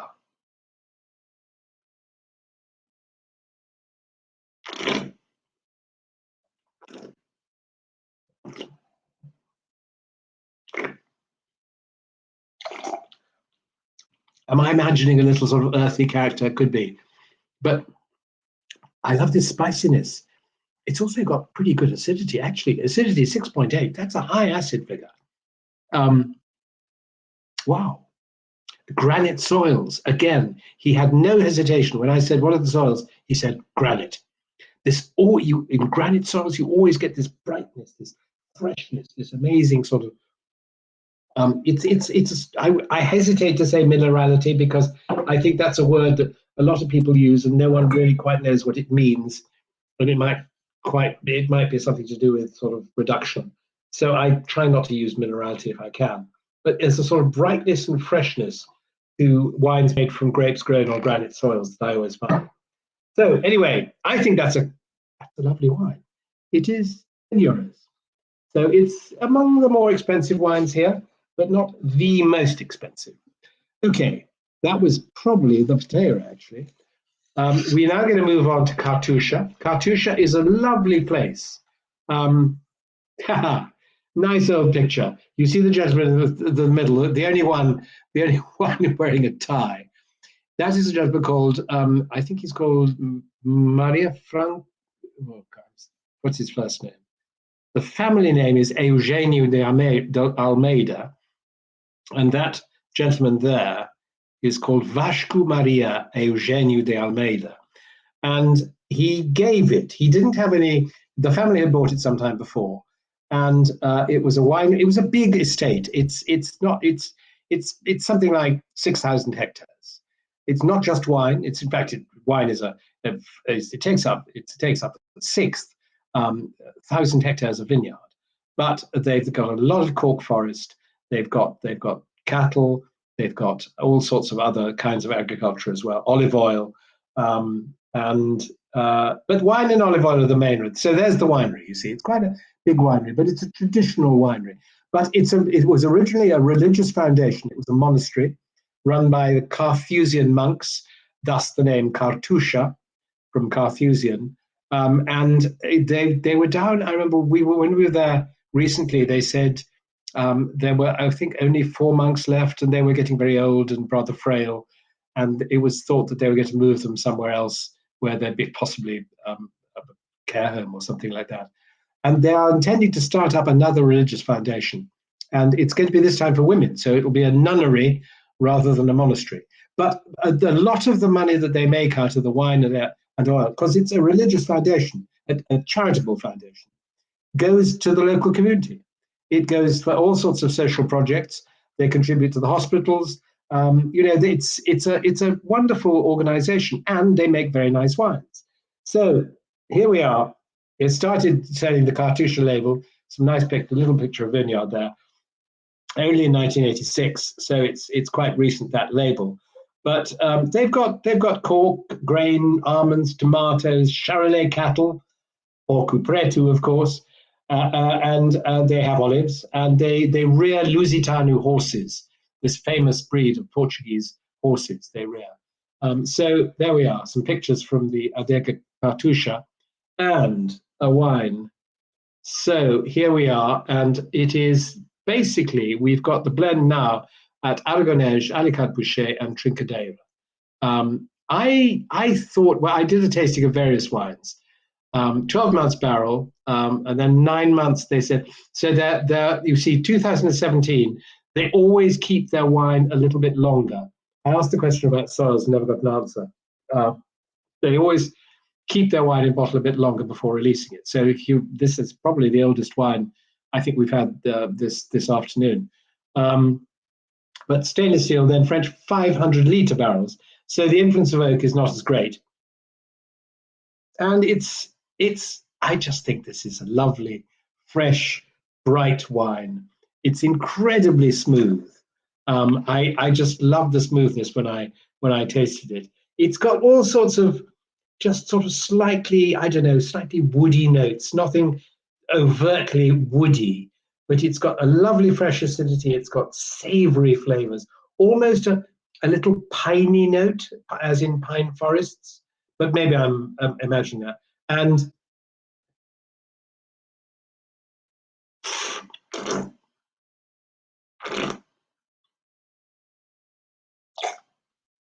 very smooth tannins. It's got tannins, but lovely smooth tannins. Yes. I'll tell you what, one of the words I wrote down in my tasting notes when I was there was dangerous wine. This is the kind of wine you could drink very easily. Piotr. Well, about the price. Yeah, the question. Price, yes, price, sorry. The price, it's slightly more expensive than some I seem to remember, $19.99. So you're almost talking about euros. But thank you. What a nice wine. And last wine, okay. Here we go, Erda du Rosim. Amazing winery, very modern. The dream of a family, or the father of a family who sadly has since died, and his daughter Catarina. And that's Catarina with her husband, who's called Catarina Vieira, and her husband is called Pedro Ribeiro. They're both winemakers, although he's probably a more experienced and more widely traveled winemaker than she is. And they have this amazing estate. It is in the middle of nowhere. They've got a 5-year-old son, and they've got. Let's move on to the next thing. They give you a shot of the winery. It's a beautiful modern winery. Let's have a look at the next slide. So that's the entrance. We walked up this path up to the winery, and so you see, it's one of these clever things. You find this quite often in Portugal and in France. A new house is built over the cellar in a sort of hole, and that hole means you can keep bottles in the cellar, or in this case, you can have a cellar. So this is a hole. In 2006, it was the early part of this century they first started planting vines. They bought about 20 hectares of old vines. You see here are some lovely, look at that, what a lovely vineyard. And it's all carried out manually. Everything is done manually. None of these picking machines or cutting machines. They're very much involved in the sort of the feeling behind making the wine. And Pedro has become incredibly involved in the idea of these Talia wines. He loves the idea, so much so that they decided they would start an annual Amphora Wine Day. Let's move on to the next slide. There you are. So that is the Amphora wine. It's one of the shots from Amphora Wine Day. And up there at the top, you've got a group of those singers, those Alentejo singers, the guys who do the Canta Alentejano, wearing their hats, and they've probably been singing to the guys down here. The idea is that everyone from the surrounding part of the Alentejo, and this we're talking now about the southern part of the Alentejo, where they're bringing it's Vidigueira. So you've got that slightly cooler aspect as well, but they're bringing their talhas on this day. It's a day, the traditional day to open the talhas is St. Martin's Day, which I think is the 11th of November. Now, they don't always do it then here at Rosim, but always around about then, they'll find a Saturday and they will choose that day and they will invite all the local makers of talha wines, and they'll bring out their talhas and they'll taste each other's wines. And they have a fantastic time with a bit of entertainment to go as well. So anyway, the Herdade du Rosim. Let's move on to this wine, which is not a talha wine. This is their Reserva. So we expect it to be a little bit more expensive. 14.5 degrees of alcohol, and it's got 14 months in French oak barrels. So it's definitely oaky, and it has oak vat fermentation. And the blend is Touriga Nacional, Alicante Boucher, and Aragonese. So it's what's becoming a more typical blend.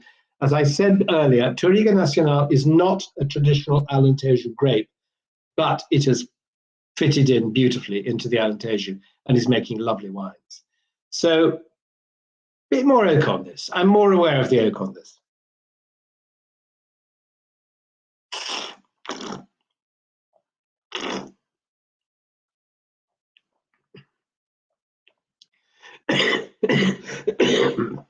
It's young.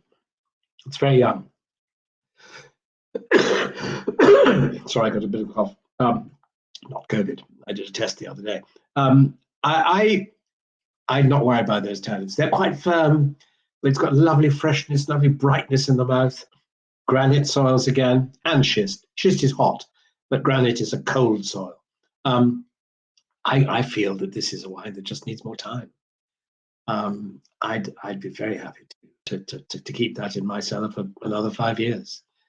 I think it's a cracking wine. Acidity, six grams of acidity. That's jolly good. Not much altitude, but they made a tremendous wine. Two really talented winemakers have come together in this lovely place to make one of many. There were several. I've only been able to show you one of the wines from each of these vineyards, from each of these producers, because that's all we have time for. But it's worth exploring. The Alentejo has such reserves of fabulous wines now. Some of it is very traditional, some of it is modern traditional. So, the idea of making wine in clay pots, taken and brought up to date, using modern winemaking techniques, using modern viticulture to grow the grapes. And now this added plus of the whole idea of sustainability, of actually trying to make this industry kinder to our planet. So there's a lot to explore in the Alentejo, and I really thoroughly encourage you to be adventurous. Come out here, explore on the ground. Évora is a wonderful city to make as a center.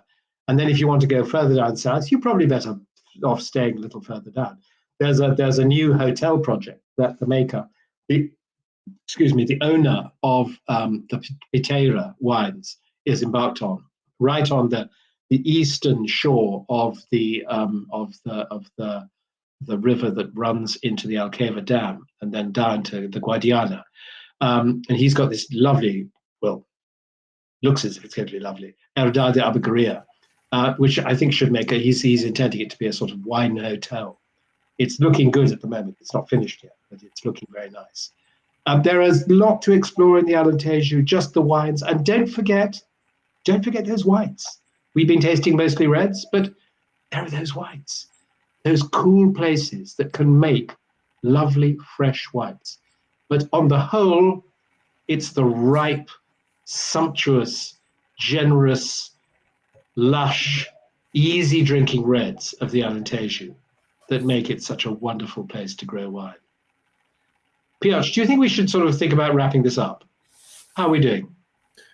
Very well. Perfect timing, Charles, and very, very, really very well done. I didn't introduce you at the beginning. Well, we had that music. Technical issues, but ladies and gentlemen, this is Charles Metcalfe himself. Yeah, I think so. Yeah, and you will meet him in about 1 month. Yeah, I hope so. Yeah, yeah, mais ou menos, as we say in Portugal. Yeah, and now some comments coming on the chat. Indeed. Good. Eye-opening experience. I'm so glad. I'm glad you enjoyed the wines. Great. Great. Charles, this was simply great. Yeah. Thank you. Well, a pleasure to be with you all. I hope you've enjoyed it. I hope it's given you more of an idea of what the Alentejo has to offer. It's a wonderful place, full of natural beauty as well. It's a lovely place to visit, to spend a holiday, to be honest. Even live there if you like the heat. I get a bit, I wither under the heat a bit. I like it slightly cooler than a 40-degree summer, but you know, make a nice change from time to time from a Polish winter. Yeah. Okay. Well.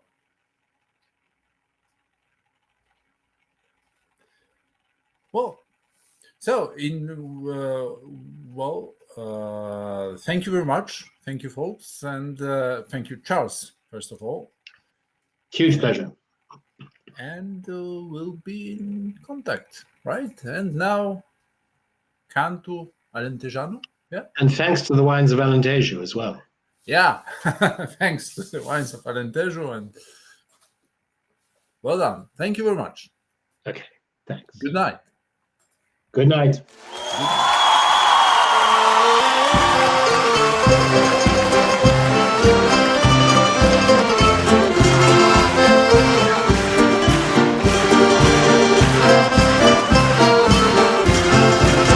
E Alentejo quando canta, peito dado à solidão, traça a alma na garganta e o sonho no coração. Eu ouvi um passarinho às 4 da madrugada, cantando lindas cantigas à porta da sua amada. Por ouvir cantar tão bem, a sua amada chorou às 4 da madrugada, um passarinho cantou. E Alentejo, terra rasa, toda coberta de pau, as tuas filhas doiradas lembram mãos em oração. Eu ouvi um passarinho às 4 da madrugada, cantando lindas cantigas à porta da sua amada.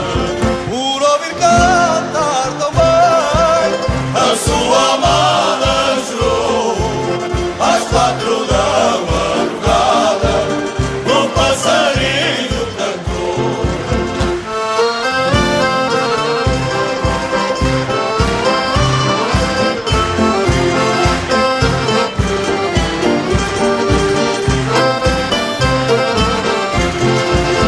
E Alentejo quando canta, peito dado à solidão, traça a alma na garganta e o sonho no coração.